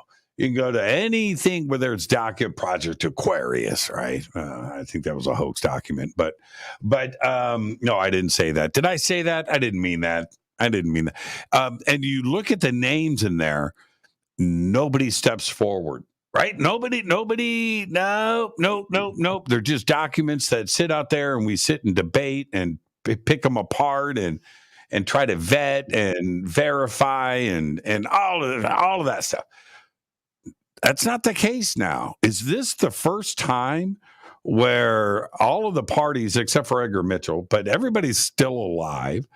And now, like Oak Shannon has stepped forward, and is this the first time where we can go, wow, we've got confirmation now? Is this the first time this has ever happened? You got it right on the money, because that's one of the reasons that I claim that this memo, this 15-page memo, by the way, single-spaced. I mean, there's a lot of information, a lot of names, a lot of programs named in there. And if you were going to hoax a document, for instance, put something out for disinformation, you wouldn't get this detailed. You wouldn't name people that are still alive that could, confirm or deny, the whole idea. So I think indeed this is the first time that this kind of confirmation has been leaked, and that it is not being shut down by the military or the government right now. And that's another important aspect to this. This is a memo, right? Nobody can pull this back and go, no, that's an official top secret classified government document. And no. This is a memo of a meeting transcribed from the back of a car. There isn't anything that can stop the publishing of this, is there? No, and indeed, this is an interview with two private citizens at that point. The admiral was retired. Right. And Eric Davis was didn't have any security clearances at that point that he was going to be in trouble with. So, yeah, two private citizens are having an interview, and one of them transcribes notes from the interview. I swear either Dr. Davis is one of the smartest people on the planet, or he had some kind of a recording device, on him to help him get this transcript put together afterwards, because it is so detailed. It's an hour and 10 minutes worth of an interview that is 15 pages long, and it reads like a novel. You wouldn't believe the tension that you feel when you read this document between the admiral and what he's disclosing to this government scientist, Eric Davis. The fact that Oak Shannon is now on the record, right, on video too, by the way. I mean, this is not even a phone call. This is a video interview. Now that he's gone on the record, does that surprise you? It sure did surprise me. And Jay Anderson, the guy who buttonholed him and got that interview, he's a good friend of mine, and I really enjoy his work. He is so detailed that I'm surprised that Oak Shannon was willing to talk with him. So Oak Shannon must have gotten some kind of corroboration or encouragement from someone else to go and talk with Jay Anderson and give us this kind of semi-corroboration of what's going on with the Wilson document. So this is, like I said, Jimmy, the first time I've ever seen this kind of confirmation go this far in detail. What does this do for Eric Davis? And Thomas Wilson too as well. What does this go? How does this sit with them, in your opinion, as an attorney? With staying silent, but B, there's not a whole lot I would think that they could say in denial moving forward. Well, yeah, indeed. They literally are in a position to either try to confirm or deny or debunk. Let's put it that way. If they really wanted to go forward and kind of get rid of this thing, both of them would come forth and debunk this and say that it never happened. It's got to be some disinformation program or something. Neither one of them are taking steps to debunk this document. Admiral Wilson just doesn't want to talk about it. He called it poppycock at one point for Billy Cox's interview of him. But that predated Oak Shannon by 2 years. Oh, yeah. So all I'm saying is that during this interim period of time, they had plenty of opportunities to stamp this thing out if they wanted to. And all of a sudden, it raises its head at the congressional hearing. All of a sudden, Oak Shannon comes forth and makes a public statement. Jack Houck, I mean, this is unprecedented that this disclosure is getting closer and closer to some kind of a major announcement, I believe. Now, staying with the document itself, what kind of position does this put Lockheed in? And it puts Lockheed in a strange position because of not only what Wilson, Thomas Wilson says, about his meeting. We're all assuming it was Lockheed, but Eric Davis stating that he, in a classified briefing with the Senate, disclosed to the Senate that we are in possession with craft that are not made on planet Earth. And it seems like we're all talking from the same page now. Yeah, that's the amazing thing about this whole subject matter, because before, even just a few years before this, you would never have any not only corroboration, but you would never have any discussion from the Pentagon regarding these matters or the Congress. So basically, people are willing to talk about this now, especially military people are literally being encouraged now to make reports of UAP and those kinds of things, which had never happened before. Commercial airline pilots are feeling a little bit more free to come forth and also make reports as well. Dr. Richard Haynes is another one of my clients. He ran NARCAP for many years, and that was a pilot reporting agency. He has over 3,000 cataloged reports of commercial airliners, making these reports as well over the last 20 years or so. So I think that what's happening here, Jimmy, the bottom line is that there's been a deadline given, I believe, by someone, that if we don't come forth with the truth or semi-truth about what's going on in this extraterrestrial arena, that the people out there that are in charge are going to do it themselves. And I don't think that the government or the military want that to happen unless they get ahead of the spin somehow. So they're kind of folding in disclosure at a last minute as fast as they can so they can keep control, I believe. Well, now, is this an example of, which I think is a very important point, the Wilson Davis memo, the Oak Shannon notes, the Oak Shannon interview, the Jack Houck notes, all of this is out of their control. They're not in control of this. They can't, everything else, special access programs, the Pentagon, how things are dealt with, including, what's going on with congressional hearings, they can control the narrative. This is something that we always speculated that if disclosure happens, it very well may be caused from something that they can't control, a document dump. And in this case, this is what has happened. Some leaked videos, a whistleblower, but it wouldn't be done voluntarily by the Pentagon or Washington, D.C. Is this an example of that? Something that is completely out of their control, and now they've got to figure out a way to control it and get out in front of it. Yeah, I think you're right, definitely. And things like this are happening so fast. I would really hate to be an inside deep state guy that was trying to keep the lid on things here at this point, because there's so many leaks going on out there, so many independent corroborative evidence. Say, for instance, Carolyn Corey's latest film, A Tear in the Sky. My God, we went out. I was in the film myself, but we went out to Catalina Island and found those Tic Tacs again. I mean, literally got them on tape. So there are a whole lot of folks out there that are corroborating what's going on. And at one point, the cat's out of the bag and they're going to have to deal with it. The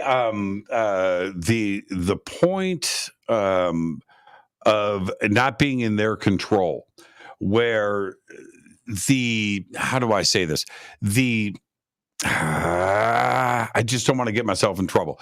There are those out there, without naming names, that have tried to say that they are the keepers of the secrets.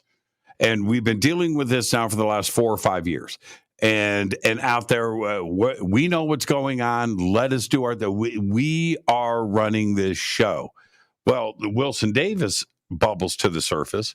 Jack Houck, Oak Shannon, the notes, everything else. This was not part of their story and the way that they were rolling it out, was it? They didn't expect this, and it was the community that came together and brought the Wilson Davis documents out into the public. This wasn't done by the Pentagon or secret tic-tac video. No, this is something completely different that was done by the community, not from those that are labeling themselves as the gatekeepers.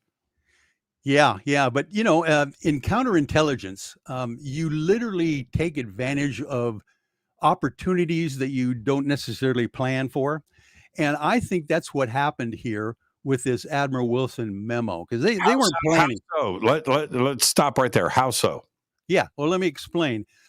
Because indeed, when this thing leaked over social media, this was June 6th of 2019, all of a sudden it was out. And it was so detailed, so damning, really, if you're, playing sides on this thing, that we've been lied to for decades. So that kind of deal. And the reality is that if they wanted to shut that down, they could have right away. But then again, this character, Chase Williams from the Pentagon, the CIA, was working at the Pentagon as well, was basically in charge of, or did whatever he did to get this memo leaked. This was a Pentagon person who leaked this thing, is what we're finding out. Grant Cameron was trying to figure out how to do it, and not, lose his reputation and or have anybody never speak to him again. That was one of his main issues, and or get bumped off, for doing it. But literally, there was a reason why the deep state, or at least the gray hats, whoever, wanted this document out, because they leaked it. What in moving forward, and also when we come back after the break, I want to talk briefly about A Tear in the Sky. Too many significant things happened in that film. But with this coming out the way that it did, again, this was a community effort. Grant Cameron, yourself, and the rest of the community, and also the vetting of the document, and going back and finding the progenitor of everything and how it was established, and then pulling the names out and getting. This was a community effort to have it turn around and go against this other rollout that has been happening apparently, with disclosure and congressional hearings. Can the two of them work together moving forward? You know what I mean? Can they operate side by side, or is the Wilson Davis document going to blow things out in its own way? Well, it really is going to depend on whether this the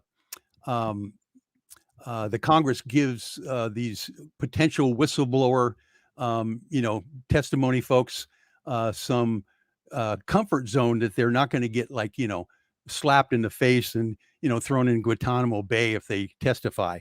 I think that's going to be a major issue. Now, I understand they've already been voted on that fact that these guys are going to get anonymity, or they're not going to worry about their security clearances or anything. So I think then that they're literally, if you're in charge of the deep state and you're trying to manage this, disclosure, you're going to have to use them, the witnesses and testimony and documentary evidence to spin the story somehow. So I'm anticipating that at one point they're going to have an announcement that there are life on other planets and they're probably visiting our planet and stuff, but they're going to have to also have a spin that maybe there are some threats out there that we need to protect ourselves from. So that's why we need to do what we do, to make sure we keep and control this thing. Let's stay right there. The threat narrative is the agenda from the other camp, right? It's potentially adversarial. It's potentially China. It could be Russia. It could be aliens. We don't know. But it's a threat to our airspace and our service members. Threat, fear, fear, fear.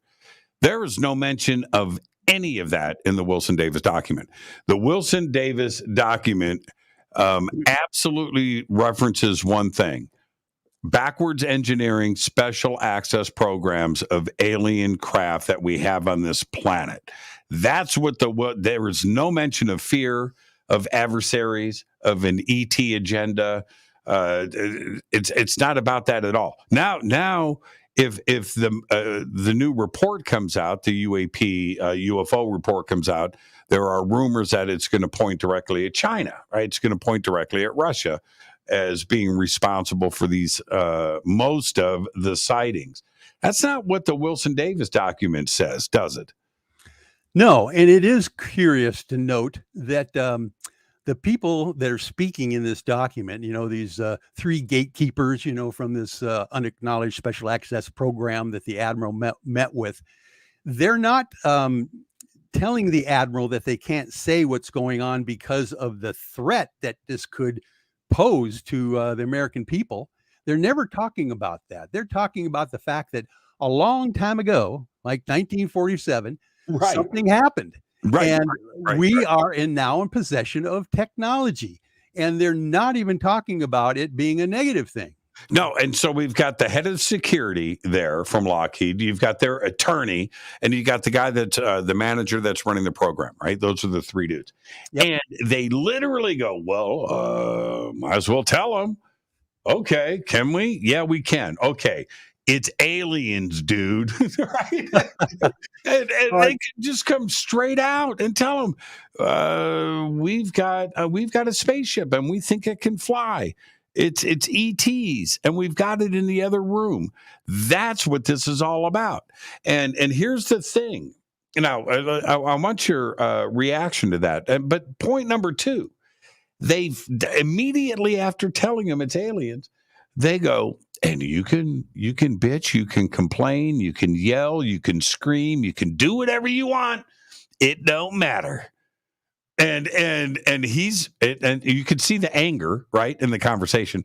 And Wilson says, so I did just that. They tell him, you can fly back to Washington. Piss and moan. Go ahead. Nobody's going to care. Doesn't matter. We're going to do our thing. So Wilson says he flies back to Washington and starts screaming at everybody. And they all tell him, it doesn't matter, man. Go about your business. This is way above your pay grade. And he's the J2. What's your reaction to that, especially from a legal standpoint? That is just hilarious and just an amazing scene that I can see in my mind of a movie that might be made about this whole phenomenon later on. You know, the Admiral Wilson memo. I can see Tom Hanks playing Admiral Wilson, you know, getting really pissed off and trying to find this detail about UFOs. But anyway, the whole issue that I can see is that you know, these guys literally had been almost outed before these gatekeepers and Lockheed Martin, whatever, with a Pentagon audit that found out that they've got all these billions of dollars that they're spending on something, and they didn't know what it was being spent for, when in reality the Pentagon auditor was forcing them to give him information as well. So these guys now, as gatekeepers, the same guys, are pretty much bulletproof, they think, because of the further clamping down that the federal government has allowed them to do now on this whole subject matter. And you know, the whole issue of, you know, he going back to the Pentagon and then talking, for instance, with his good buddy. He's got some friends, you know, he's been doing this whole thing for a long time, Admiral Wilson. And he gets talking with Jacques Gansler, is one of his friends at the Pentagon, and was, you know, moaning to Jacques about what happened. And Jacques said, hey, you have to drop this. If you don't, you're going to lose a couple stars, your pension, no, you know, advancement at all anymore, and you're going to be forced to retire. I mean, he laid it out on the table. And then, remember when you and I went through this memo line by line, the first time it had ever been mentioned to the public like that, by the way, it was a deep dive that you did when you interviewed me that Monday. After the Thursday release, we talked on your show on Monday and got to the details of this memo itself. And that's when I found on page, what was it, page 13, the infamous page 13, where Jacques Gansler tells Admiral Wilson, UFOs exist, but alien abductions don't exist. Right. And that to me cemented the fact that this is a true document. And I'll tell you why. I can imagine that when the Admiral was, you know, fluffing feathers and trying to get so mad about what's going on and what happened to him, that the powers that be at the Pentagon decided we need to give this guy some disinformation just in case he goes rogue on us. No one's going to believe the guy anyway. So we're going to tell him alien abductions don't exist, even if UFOs exist, which is kind of an interesting twist because they're willing to let that go now. The whole idea of UFOs existing, they're not even talking about trying to debunk that at all, but the whole idea of alien abductions not existing is just so uncredible that no one would literally believe that in the ufology community anyway. Well, you know, last week, Thursday, after the show, I watched for the 100th time Close Encounters of the Third Kind, confirming abductions are real. So, but here's the thing. We're going to head to a break, but we've got a few minutes. Admiral Wilson says, and he finds out for the first time in his eyes that there are security levels higher than his access. And he didn't think that that was possible, right? And this was confirmation of that. Were you surprised to have Admiral Wilson admit and say, this really pissed me off. I didn't think that this was possible. Did that surprise you? Yeah, definitely. You would not think that an admiral, J2, by the way, Joint Chiefs of Staff, second in command of all the military intelligence departments, you wouldn't think that he would admit the fact that he didn't have the power that these guys were keeping away from him. But he was quite, and by the way, I have drawn up for my book a list of 13 people that I have come up with that literally, as you mentioned on the show with Richard Dolan at one point, are probably the people that are the most important hominids on the planet in the history of humanity. I remember when you mentioned that, and I'm going, Grant Cameron, of course, Richard Dolan, you're on the list. It's as well on my list anyway. So there are certain people, I think, that literally out there, there's so many details that had to fall into place for this memo to actually leak into the public, that the people that were involved in that need to have some kind of kudos given to them. And God bless, Dr. Greer. My gosh, he's the guy who started this whole issue and in the beginning, but it was Eric Davis who literally tied it all down. The idea that has been put out there for a very long time, Michael, that there are classifications above the president, right? And most people would think that we're talking about the leader of the free world. You're president of the United States, you run the planet, right?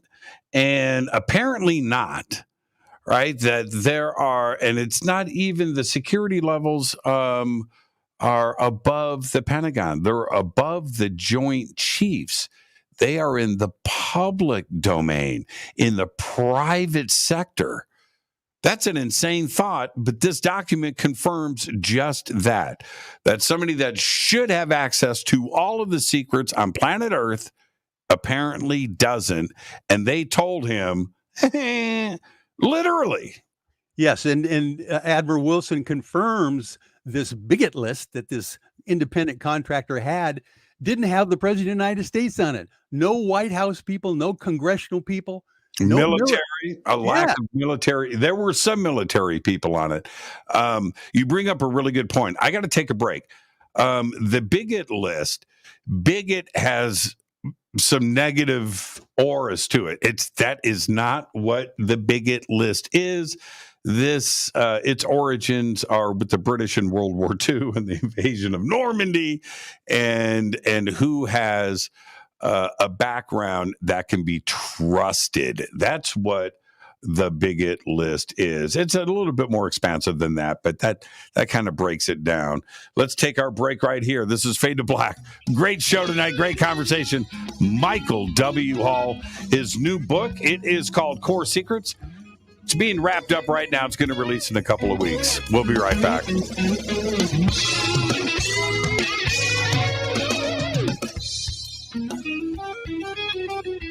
Hi, everybody. This is Rob Halford, the Metal Guard on JimmyChurchRadio.com.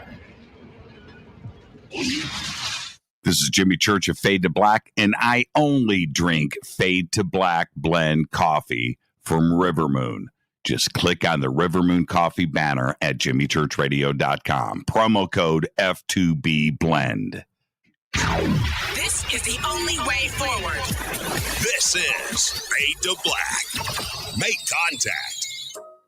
I'll be the host and MC once again this year for the 2023 Conscious Life Expo, February 10th through the 13th at the LAX Hilton in Los Angeles, California. This is a 4-day live event featuring hundreds of speakers, exhibitors, and not-to-miss special events. Check this out. Linda Moulton Howe, Bashar, Deborah King, Daniel Sheehan, George Norrie, David Wolf, Sean Stone, Danny Brinkley, Susan Slaughter, the Leo King, David Palmer, Scott Walter, and another another 200 inspirational speakers. Special events include a disclosure lunch with me, Expo's Got Talent, hosted by me, a seance with Susan Slaughter, the George Norrie Forum, and the Leo King is going to DJ at a dance party. Over 200 exhibitors, over 200 speakers. It's the biggest event of the year. Tickets are on sale now at ConsciousLifeExpo.com. For everything you need, info, tickets, schedule, and speakers, please visit ConsciousLifeExpo.com. Go back, Lee Tappy.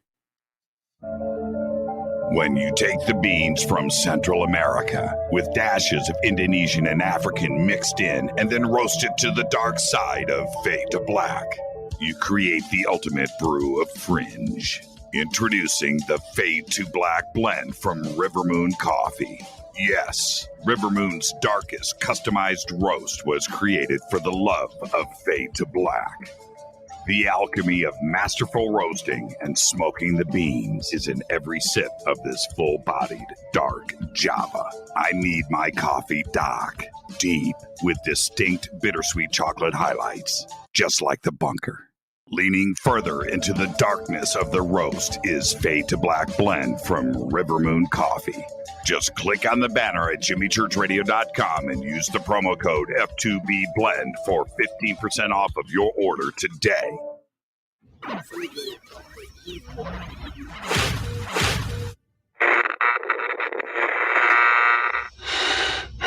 You want to know a secret? I love ponies. I really love ponies. I'm serious. I couldn't stay sane without ponies to brush. Why Fade to Black? Because you never got that pony, damn it. This is Fade to Black with Jimmy Church on the Game Changer Radio Network.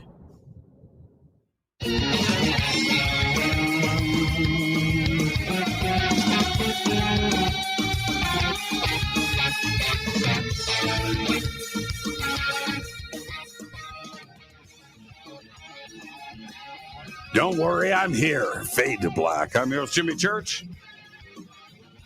Michael W. Hall. Michael W. Hall. And Michael, I really enjoyed you and Dexter. I mean, great TV series. Great TV series. You know, the funny thing is that I literally was doing the open mic nights and trying to get acting. I was taking acting workshops in LA before Michael C. Hall was Dexter.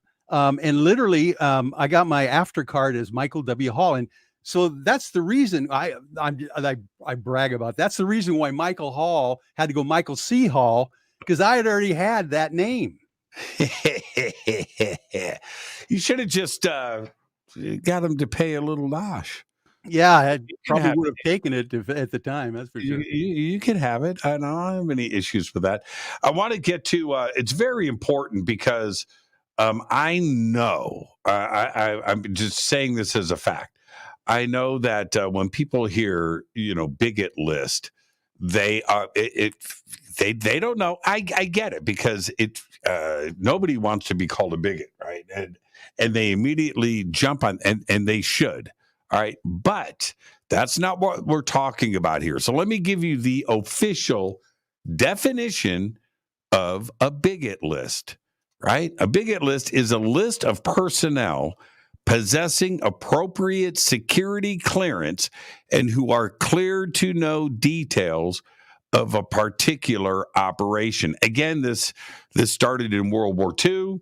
We had lots of secrets and invasion things and operations and things that were going on. So there was a need to know list that was put together by the British, who are not only required because of their participation in the operation, but that could be trusted. So you had your reputation here too as well, and if you made it on the bigot list, you were trusted by the nation. That was a really, really big deal. Yeah, good example, a great explanation, and to literally tell how this name came about. What happened was that during the Second World War, when they were planning the invasion at Normandy, they used the Isle of Gibraltar as a staging point for the security and intelligence officers that were flying over there to coordinate things. And so their tickets back in those days said to Gibraltar, and then they were shortened to Jib. That's what it said on their tickets, so that they were on a need-to-know basis. Then in the Second World War, after the war was over, the intelligence departments reversed to Jib to Bigot. That's where the term came from. So you're right. Yeah, so the Bigot list when it comes to backwards engineering, UFO craft, and these special access programs, there is going to be a list of people on there that are not going to talk. It's that simple. Core secrets. And you pointed out during your interview of myself back when this thing broke that there are 400 to 800 people on this Bigot list. That's right. It wasn't a small list, and the Admiral wasn't included. He says, this is what the Admiral says. This is lifted directly from the notes. He says, said they were trying to understand and exploit technology. Their program was going on for years and years with very slow progress, agonizingly slow progress with no success, painful lack of collaboration to get help from outside of the community of experts and facilities to assist the effort. Must remain isolated and use own facilities and cleared personnel. Tough environment to work with. About 400 to 800 people on the Bigot list count. Workers varying in number with funding or personnel changes. And then he says he asked about Roswell and the craft. He asked about Holloman Air Force Base and that landing in New Mexico. The MJ-12 and leaked documents. Jesse Zamora asked about the Socorro case, and Bentwaters, Rendlesham is brought up in this at Lockheed, right? And to these questions, Thomas Wilson says they didn't say anything. They declined to discuss them. He threatened to go back to SAPOC to complain and gain access to their program, to which Lockheed responded, literally, go ahead. Do what you must. Those are Thomas Wilson's words that Lockheed said to him. Go ahead, man. We don't give a crap. Right. And that is when you're calling somebody's bluff. Right. You're playing a serious hand of poker there.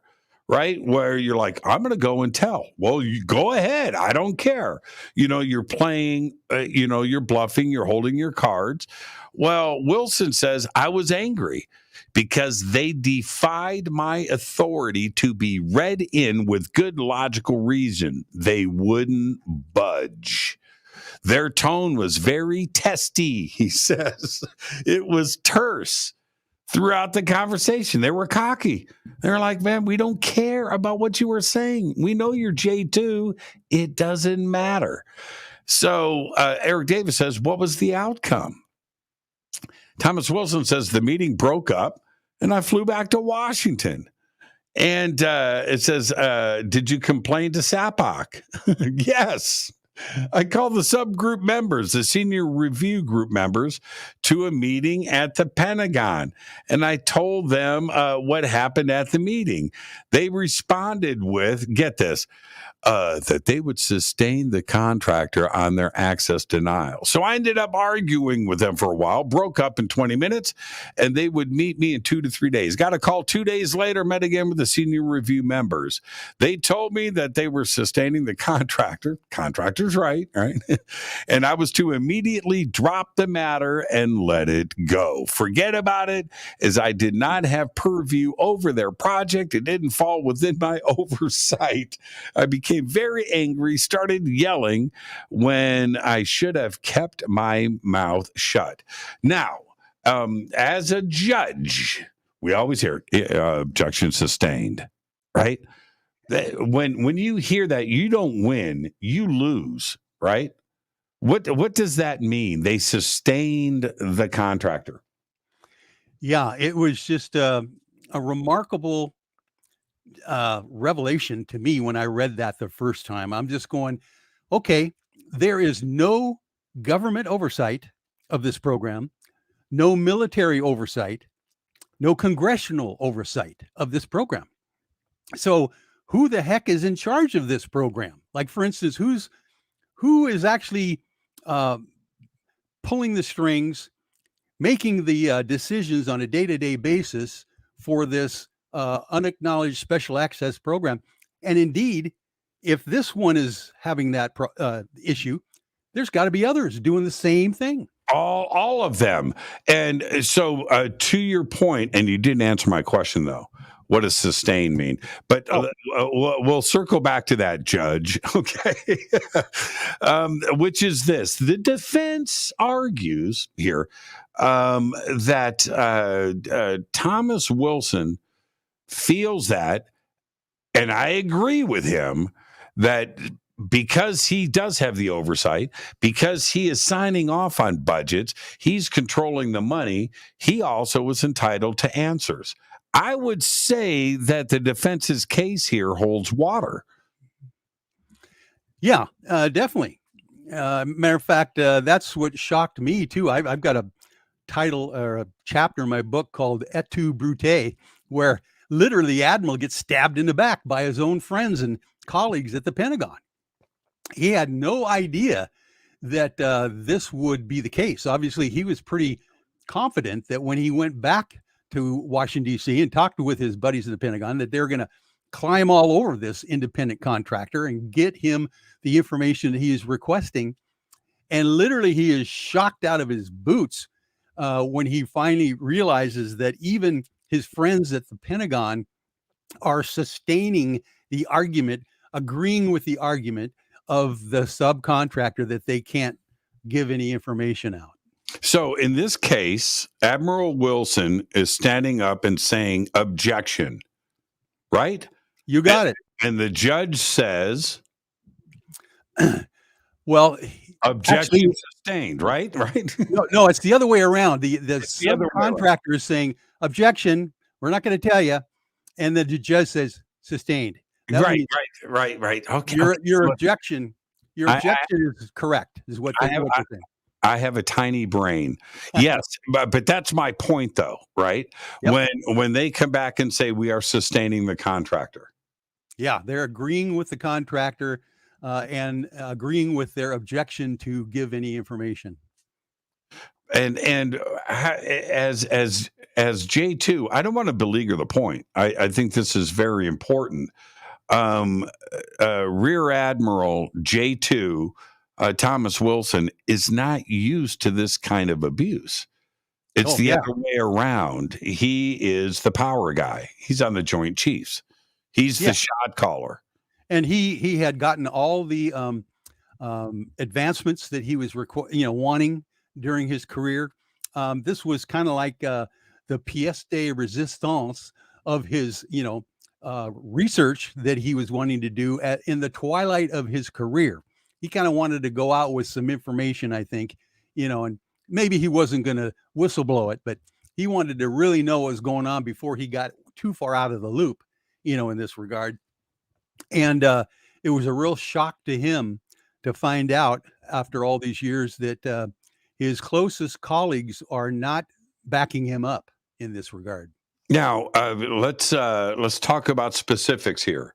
If the J2 on the Joint Chiefs, and in this case, Admiral Wilson, cannot get read in to an SAP program, then we would assume that would apply to the president too as well, which is shocking.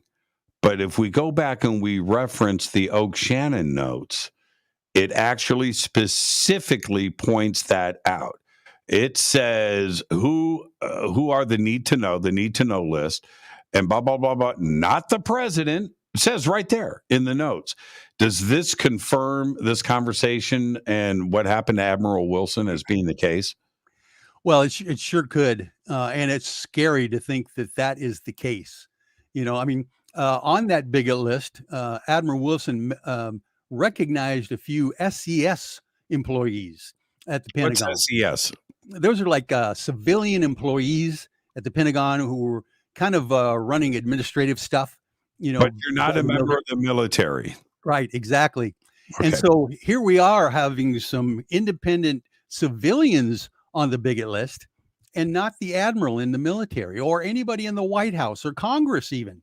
You would think, since even Eric Davis, briefed the House Select Intelligence Committee, that there might even be one of those guys or a few of those people on the Bigot list, and they weren't there either. The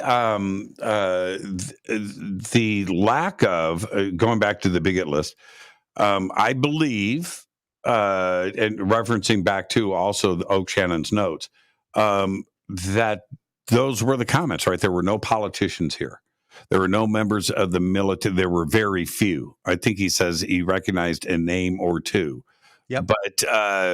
But nobody from the government, right? No, not at all. No one from the administration of the president's connection there, or congressional names at all. So, I mean, you could, when the congressional hearings first came out with the UAP task force a couple months ago, and they had the short hearing, you could tell that the Congress was totally out of the loop on knowing what was going on, because most of those guys had no clue what the Admiral Wilson memo was, let alone the fact that we had engaged UFOs in the past through the military. They were pretty much dumbfounded, some of these congressmen, to find out this stuff had been going on for decades. So you can see where there's a whole lot of folks out there supposedly in the know that are doing some major decision making for our country, and they don't have a clue what's really going on. Is it as simple as once an SAP program is budgeted, right, and it's funded, that's the word I'm looking for. Once it is funded, the oversight ends at that point. You don't know how the money is spent, right? And because it goes into the private sector with a corporation, now you don't have numbers. You don't have numbers assigned to documents. There's no way for any private citizens to do a Freedom of Information Act request, because you can't do that for a private corporation. Am I understanding this correctly? You got it. That's exactly why they pick these independent private contractors to do their work, because they're not FOIA-able. It's not like the government has to give out the information, on a records request or anything like that. So indeed, they're building in the factor that they're going to keep all this stuff quiet for as long as they possibly can. And it's amazing. I mean, it opened up my eyes. So amazing. I mean, that was one of the things that Grant Cameron and I were mulling over for 6 months when we had the document and no one else had it, is that, my gosh, this stuff is going on all the time, I'll bet, and no one knows about it. And how do we, is it something that we need to attempt to reel back in as citizens of the United States, or is this the way it should be? Now, I know we're talking about ET here, but the system is set up in order to keep things, some things need to be kept secret, right? Yeah. So do we open up this can? Do we really want this, or should some things just be left alone? Well, I think in reality, it's out of their hands. That decision is out of their hands at this point. Literally, with all the uptick in sighting reports, people all over the world. I mean, James Fox's movie, about Virginia, all this stuff is happening so quickly nowadays, and it's not being covered up like the Roswell thing was. This is still coming out. All of these contacts with extraterrestrials are happening that literally, I think, if the government doesn't do it, I think the ETs might. Somebody just said, this is Susie, and this is a really good point. Jimmy, no matter what, we can't affect any change at that level, right? And this is what Admiral Wilson tried to do. Yeah. Was not, if he can't, right? Do you understand what I'm saying? Is it possible for the citizens to get together and go, okay, enough is enough? these special access programs, we need to have this stuff visible. I mean, is it possible or is it no? Yeah, I think it's possible. And I one of my major predictions is at one point, there is going to be a massive blowback from the general public about this whole subject matter. And the fact is that we have been having, clean power withheld from us, medical miracles withheld from us. Little old Aunt Edna didn't have to die of cancer probably, and those kinds of things.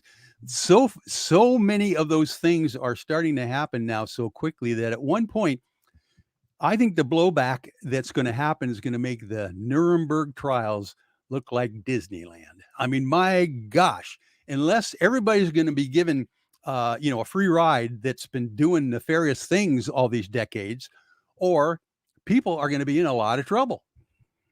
There is, when people ask me about, well, Jimmy, give me an example. What do you think? Well, you know what? I feel a little bit funky about two things. One, the F-117 stealth fighter. I feel a little weird about that design, which seemed to have come out of nowhere. It could be just ingenious, engineering and human, work. Okay, I get that. But the B-2, you look at the B-2 and it shouldn't fly. But here's the thing. It has an electrostatic, I could be saying all of this completely wrong from an engineering or physics standpoint, but it creates lift, additional lift from its skin, not from the wind. Now, that is a crazy step forward in technology. As far as I know, nobody else in the world is doing it. And it makes you wonder that maybe we got some help from up there. Oh, that's exactly my opinion as well. I mean, my gosh, if something crashed in 1947 and we literally have been trying to reverse engineer it since then, there's a military guy by the name of Charles Hall as well, who was in the Air Force and claimed that he had relationships or talking to these tall whites out in the desert when he was working as a weather operator for the military. And indeed, he thinks, and a lot of people have said this, that we're collaborating, with the ETs already. I mean, the whole super space program, secret space program is supposedly real. They're probably doing things that we have no clue that they're doing. And these things like the stealth fighter and the B-2 bomber and those kinds of things, that's just normal technology that we're dealing with. And I tell you what, it's part of that blowback that I was mentioning. People are going to be really mad when they find out that, people didn't have to die in airplane crashes, because we've got technology long before there or way beyond that. Well, see, that's the can of worms. If you go and you open this up and suddenly we find out that we could have had energy to feed the world and farm fields, right? The transportation sector that could heat our schools, right? That could, all of you mean you've been sitting on this when the rest of the world could have benefited? People could have been fed, children could have been educated, healthcare could have been. Are you saying that you sat on this for military purposes? That the same technology, in a B-2 bomber, it could be used in the transporting of food and medical supplies around the world? Is that what you're saying? That's the problem, Michael. That people wouldn't be upset about ET. I think we've accepted the fact that there's life in the universe. If this technology was used for the military instead of the greater good, my children, right? Your children, the children of Africa. Think about that. That would be the outrage. Exactly. And that's what I am anticipating they are worried about, of course.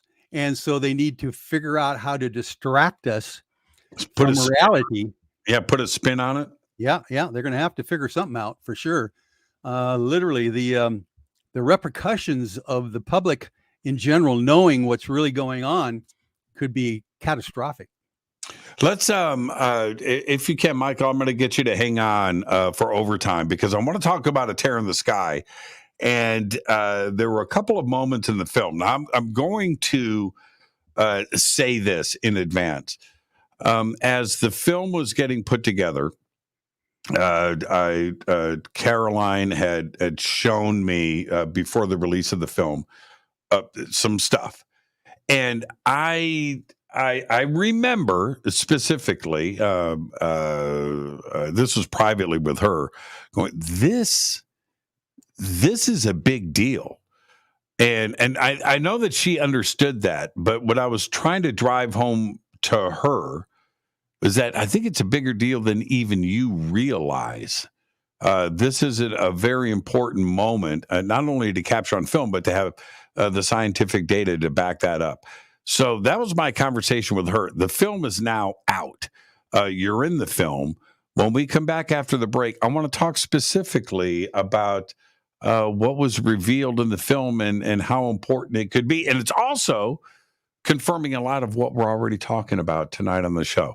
So stay right there. When we come back, Michael W. Hall, not Michael C., Michael W. is going to do overtime with us. And yeah, A Tear in the Sky, very, very important film. We're going to talk about that and that little moment. That was huge. This is Fade to Black. I'm your host, Jimmy Church. Stay with us. We'll be right back after this short break.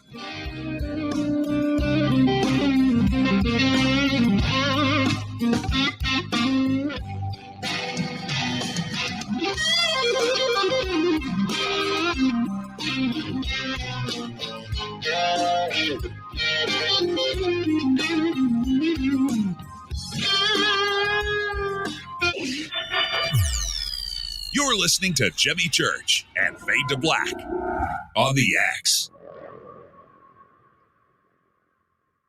Hey, what up, y'all? It's your girl Vivica Fox here, and you are listening to my boy, Jimmy Church, on JimmyChurchRadio.com. Despite popular opinion, reading a book will not make you smarter.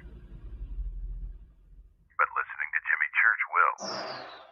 I'll be the host and MC once again this year for the 2023 Conscious Life Expo, February 10th through the 13th at the LAX Hilton in Los Angeles, California. This is a 4-day live event featuring hundreds of speakers, exhibitors, and not-to-miss special events. Check this out. Linda Moulton Howe, Bashar, Deborah King, Daniel Sheehan, George Norrie, David Wolf, Sean Stone, Danny Brinkley, Susan Slaughter, the Leo King, David Palmer, Scott Walter, and another 200 inspirational speakers. Special events include a disclosure lunch with me, Expo's Got Talent, hosted by me, a seance with Susan Slaughter, the George Norrie Forum, and the Leo King is going to DJ at a dance party. Over 200 exhibitors, over 200 speakers. It's the biggest event of the year. Tickets are on sale now at ConsciousLifeExpo.com. For everything you need, info, tickets, schedule, and speakers, please visit ConsciousLifeExpo.com. Go back, Lee Tappy. This is Billy Carson, founder and CEO of ForbiddenKnowledge.tv. ForbiddenKnowledge.tv is the fastest growing and one of the most watched networks in the world. And I would like to personally invite you to check out our expanding library of TV, film, lectures, and special presentations. ForbiddenKnowledge.tv has over 6,000 videos covering lost history, health, UFOs, spirituality, and our future. We are committed to our community, and with my personal invitation, you can, right now, get your own free 30-day membership at ForbiddenKnowledge.tv. Your own library of information starts today at ForbiddenKnowledge.tv. Introducing the Game Changer blend from River Moon Coffee that delivers a customized blend made specifically for the Fadernauts. If the game is rigged, change the game. It's a bolder cup with some bite. Game Changer is the coffee of choice for those that prefer an organic dark roast that is slightly lighter and milder, but it's still dark. with wild notes of pecans and chocolate with a rich, balanced, full-bodied cup that is roasted to perfection for a great coffee to start your day, as an after-dinner coffee or anywhere in between. Artisan, small batch, roasted to perfection. USDA certified organic, all River Moon coffee is freshly roasted and packaged in the USA. Just go to rivermooncoffee.com or click on the banners over on our site and use the promo code F2BBLEND for 15% off of your order today. rivermooncoffee.com. Erica, Brittany, Gabby, and you're listening to JamieChurchRadio.com. It's not a lifestyle we chose. We were born this way. This is KJCR at JimmyChurchRadio.com.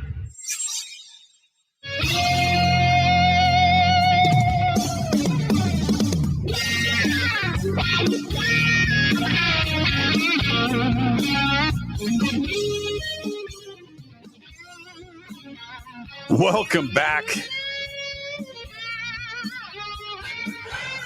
I'm just going to let everybody know I'm texting back and forth with Jordan Ziff, the guitar player, and he's texting me pictures of his shrimp scampi that he's making tonight.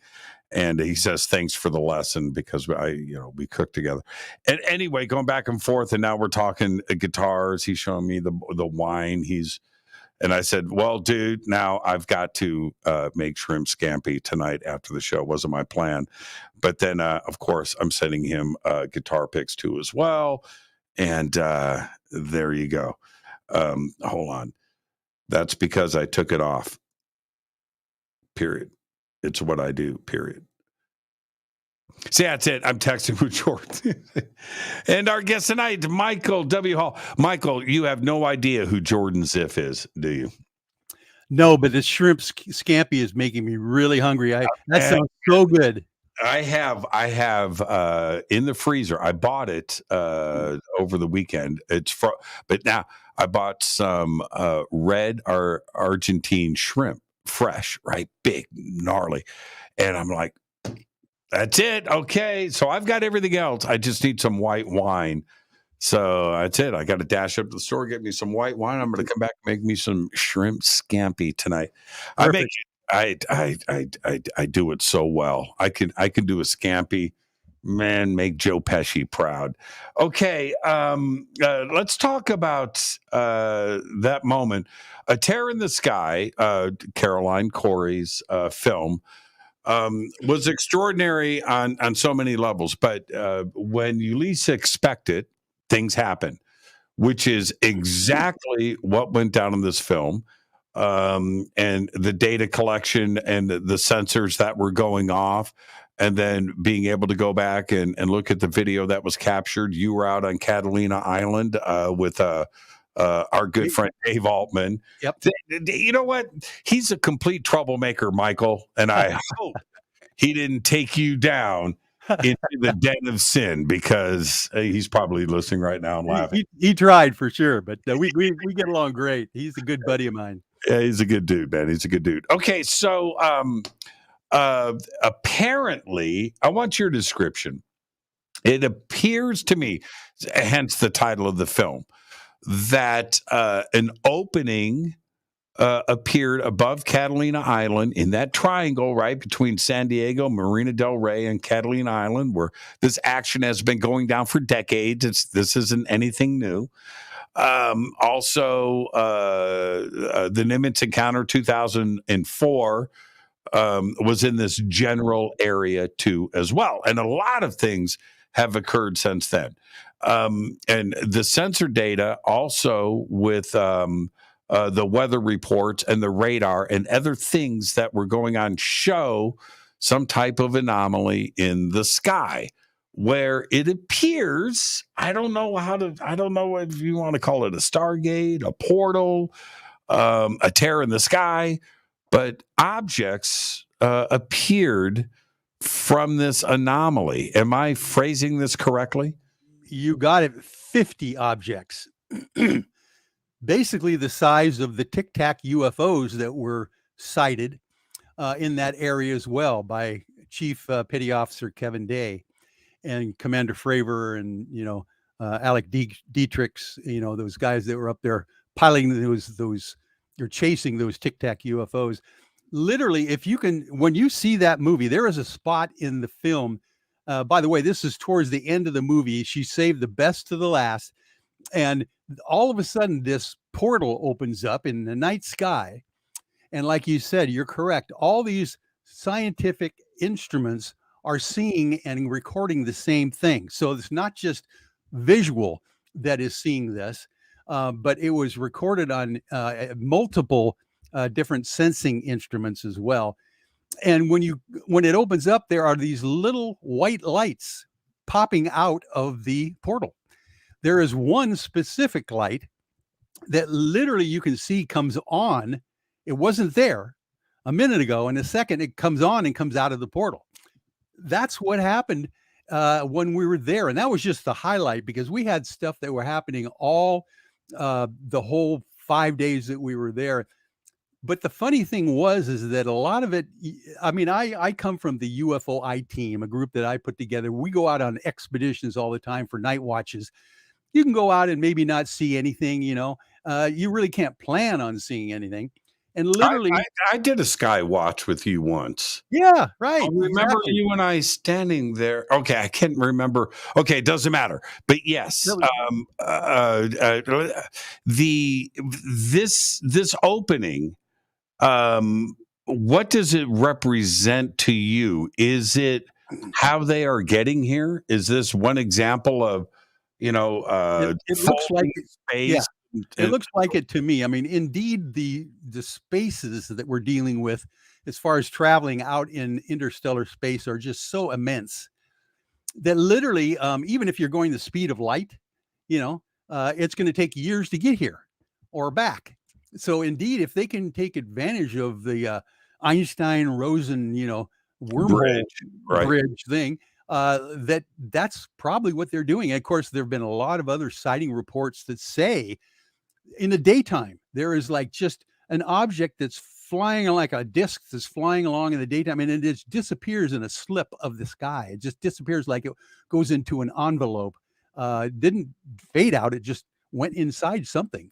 So Skinwalker Ranch has got the same problems that they're talking about. They're saying things are coming out of portals, close to the ground down there.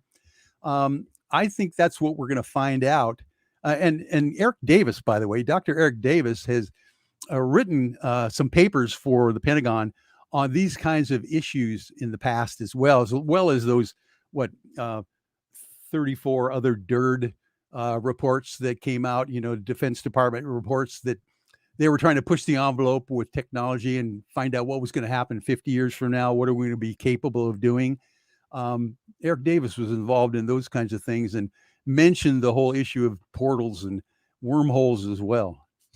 I kind of poo-pooed the DIRDs. I still have them when they were first released, and I was speaking to my friends, our mutual friends, was like, this stuff reads like science fiction.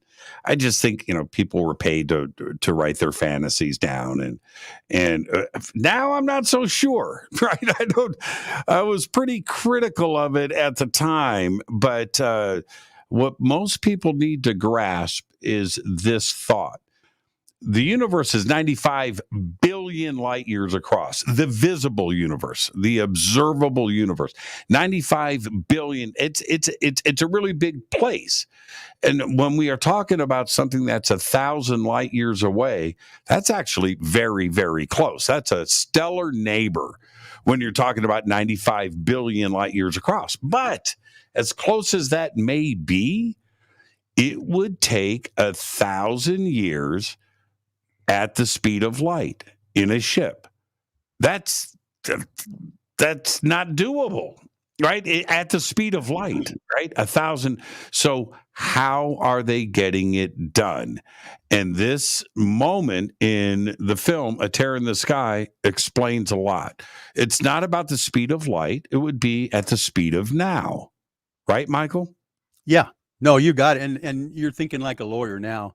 Literally, you you eliminate the possibilities that can't happen.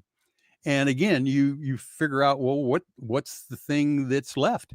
There's got to be a way to do it somehow. An easy way too. It's not difficult. It's easy. Oh yeah. Yeah. I mean, people have said Bigfoot does the same thing, just disappears on them, into another dimension potentially.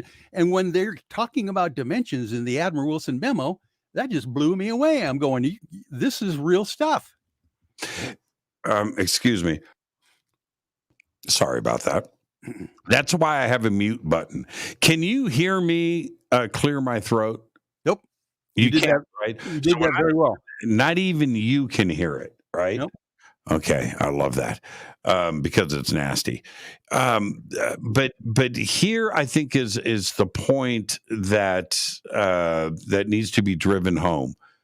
In A Terror in the Sky, previous to A Terror in the Sky, I should say, the thought was always, and rightly so, because we didn't understand. We're talking about nuts and bolts, flying saucers with aliens, flying forever, from star system to star system, right? 10,000 years, 20,000 years, 30,000, just, cruising. It didn't make sense because if we talk about the craft that are here, where are the beds? Where's the food? Yeah. How do you, what do you mean? You just have a seat, right? You're flying for, a million light years, right? A million light years in a seat. You don't have a pool, right? You don't have entertainment. You don't have artwork on the wall, nothing. You just have this sterile atmosphere, and you're doing that for tens of thousands of years. No, you wouldn't. You would sit in this seat for a minute. Now that makes sense, doesn't it, Michael? Yeah. No, you got it. You would have made a great defense attorney, I tell you, coming up with those kinds of analogies, because indeed, if this is happening all over the world, and it definitely is. One of my clients, Peter Davenport, runs the National UFO Reporting Center, and he says it's just crazy how many reports, and he thinks that there's only like 1 in 1,000 reports are even reported. So people are seeing these things all over the planet so often, and now becoming, I think, closer and closer encounters that it's happening. So somehow they've got to be able to get here and get back. And or maybe have bases under the ground here on the planet, or someplace like Antarctica, whatever they're talking about. But it's just a fascinating time to be alive. I am so pleased that I'm still here to be able to see what's going to be happening tomorrow. Which is exactly the point.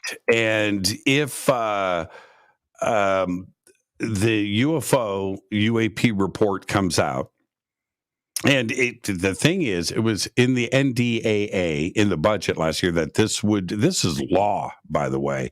You knew that they would skirt it somehow, but that October 31st was the deadline for it. Well, obviously, that was a month ago. Today is November 21st. Not quite a month ago, so it's 3 weeks ago. Would you anticipate an ET mention in the report, or is it going to be less of an impact than the last report? I think this will be more of an impact than the last report.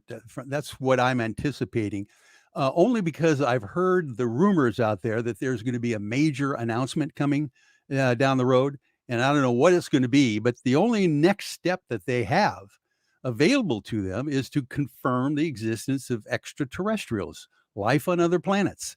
I don't know if they're going to go as far as saying that, yeah, they're here on the planet and they've been here for eons. I don't know if that's going to be in the next report, but I'm kind of holding my breath a little bit, because the fact that I think it was delayed was maybe a good thing, because I think the report was given to the Congress and said, this isn't going to fly. We need to do something better than this, and sent them backpacking to try to find some more detail. So I'm hoping that's going to be some meat on this one. Did you hear this from chatter from Washington, D.C.? No, I heard this from just ufology chatter. Matter of fact, James Fox mentioned something in his promotion of his new film that somebody in high-ranking authority told him that you don't realize how timely your release of your movie is going to be. Well, okay, so back to the point that I wanted to ask you about. With the release of this report, and we have the citizen army out there doing their own research to get the stuff done, like with Caroline Corey and the team that she assembled for this film, that this is something that should be looked at. Shouldn't the Senate and shouldn't Congress be aware of the discovery and the data that was collected for a tear in the sky? Yeah, they should call Caroline Corey as a witness, obviously. And of course, all the other people that were involved in the movie would be good witnesses as well. But literally, if they really want to find out what's going on, they could. There was that one Congressman McCarthy who literally seemed to know what was happening on, the behind the scenes with the Admiral Wilson memo and those kinds of folks. So they've got the ability to find out if they have the political will to find out. And that's what I'm hoping.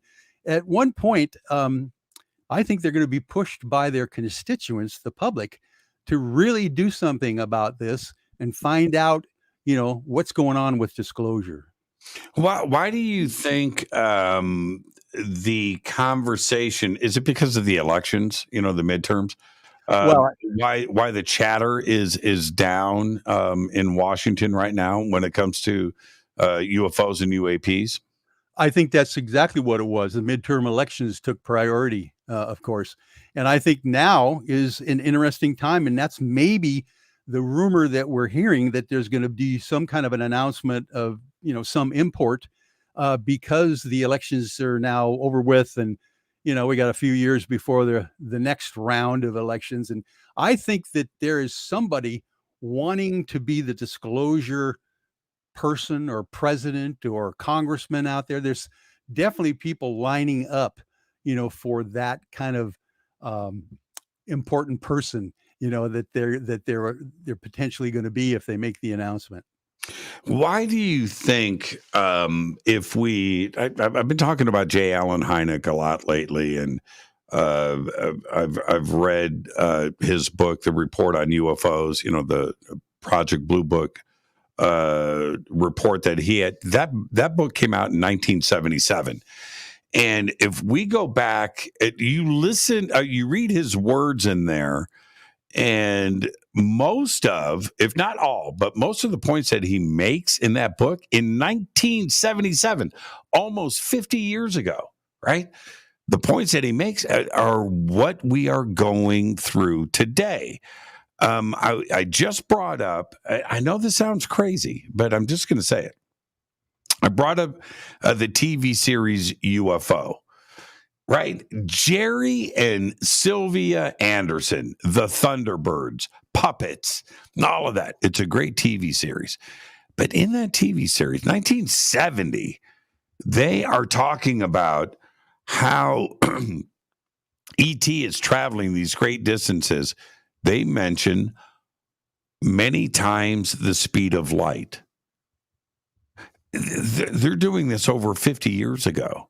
They reference the hysteria that would be caused if we disclose the knowledge of ET and how they are getting here and how they are getting here. And they bring up Einstein. This is 50 years ago. It seems like we haven't made any progress. No, there's definitely been a concerted effort to keep a lid on the entire subject matter. We've made, dribbles of progress, with disclosure over the last 5 years at least. But I think it's getting to one of those, brimming points where parts where it's going to overflow. I mean, it's just getting too amazing out there. The disclosures that are happening in the civilian realm, even and sometimes even in the military realm as well now, because Kevin Day, the petty officer on the Nimitz, he's been basically corroborated with what's been happening to him all these years, and many other reports, for instance, of the damage that potentially has been done by close encounters with ET craft and those kinds of things. Dr. Nolan and Eric, some of the other people that are working in the CIA, working on studying experiencers and their brain patterns and those kinds of things, finding out that, wow, this is really affecting human beings here in many ways. So it's getting to the point where they're going to have to do something to say what's really going on. Does the president have any juice here? Is there a juice card that can be pulled out and used, or is this something that is simply not in the realm of a power broker to influence? Yeah, well, typical administrations would not have a clue. I mean, Barack Obama and Jimmy Carter, Hillary Clinton, Bill Clinton, all those guys have talked about trying to find information, and they were shut down as well because they weren't on the Bigot list, like we're talking about with Admiral Wilson. So in normal situations, the president of the United States probably just a figurehead, but there are people behind the scenes that are lifers, at what they do out there, that they know what's going on. And I have a feeling that if indeed they've been given, clearance to be able to say things, which I understand is in the works, that things could change very quickly. Marty just posted this. I want your opinion on this. The president can declassify. Yes. Can declassify government documents, right? If they choose, they could change the classification. But can they declassify an SAP in the private sector? No, and they're not even going to know what to declassify because they're not going to get close enough to even know, what they're going to request to be declassified. It was a good point, because that's what Trump's argument is about those documents that he kept at Mar-a-Lago, is that he declassified them before he took them. But in reality, these were government documents that he's talking about. They're not talking about independent contractors, civilian contractors, and what they are keeping secret. Yeah, I always thought it was funny, Jimmy, when the threesome, the gatekeepers, were trying to keep away from the admiral, and it was the corporate attorney who gave him the green light to tell him. I was just going, oh my God, the lawyers are everywhere, Yeah, I thought that was such a great moment. I brought that up for years. Those comments on that page about that conversation, which again, I'm going to say Lockheed, may not be Lockheed. That conversation was an important one, and how it was dealt with. They literally said, cry, dude. Cry. Go ahead. It's not going to make a difference. And you can imagine the guts that these threesome, the gatekeepers, had to have to say that. I mean, these guys, the head of security was an NSA officer. He was from the government. The project managers begin going up through the ranks. I mean, all these guys know the power that is in the military. They know what they're doing, but they were totally confident that they didn't have to tell them anything. Yeah. Now, how cocky are you if you're going to go, whatever, man, whatever, man, do what you got to do. Yeah. That you are holding on to a get out of jail free card in your pocket. It's like the Willy Wonka golden ticket, where you literally are just going to say to the Joint Chiefs of the J2, whatever, man, it's cool, whatever.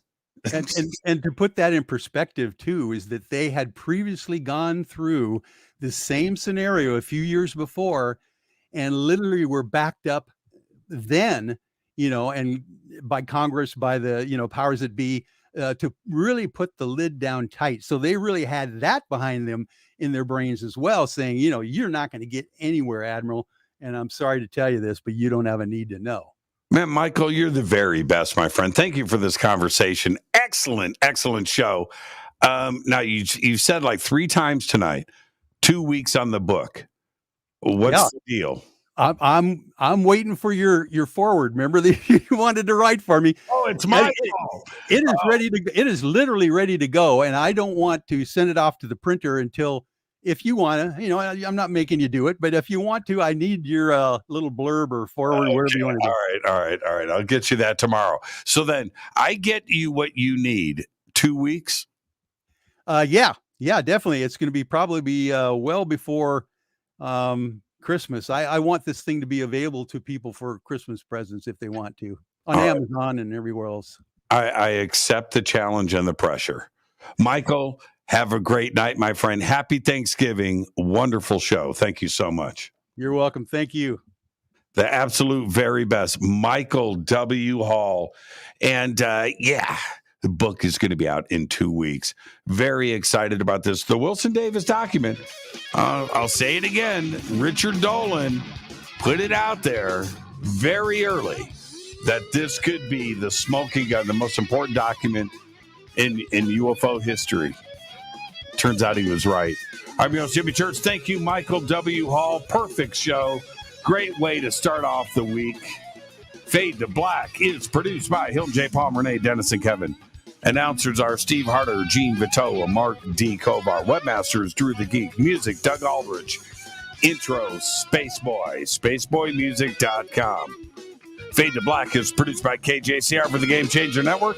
And this broadcast is owned and copyrighted 2022 by Fade to Black and the Game Changer Network, Inc. It cannot be rebroadcast, downloaded, copied, or used anywhere in the known universe without written permission from Fade to Black and the Game Changer Network. I'm your host, Jimmy Church. Tomorrow night, Jack Roth. It's the anniversary of the JFK assassination. We're going to be talking about his new book, Killing Kennedy. Until then, be safe. Go Beckley Tapping.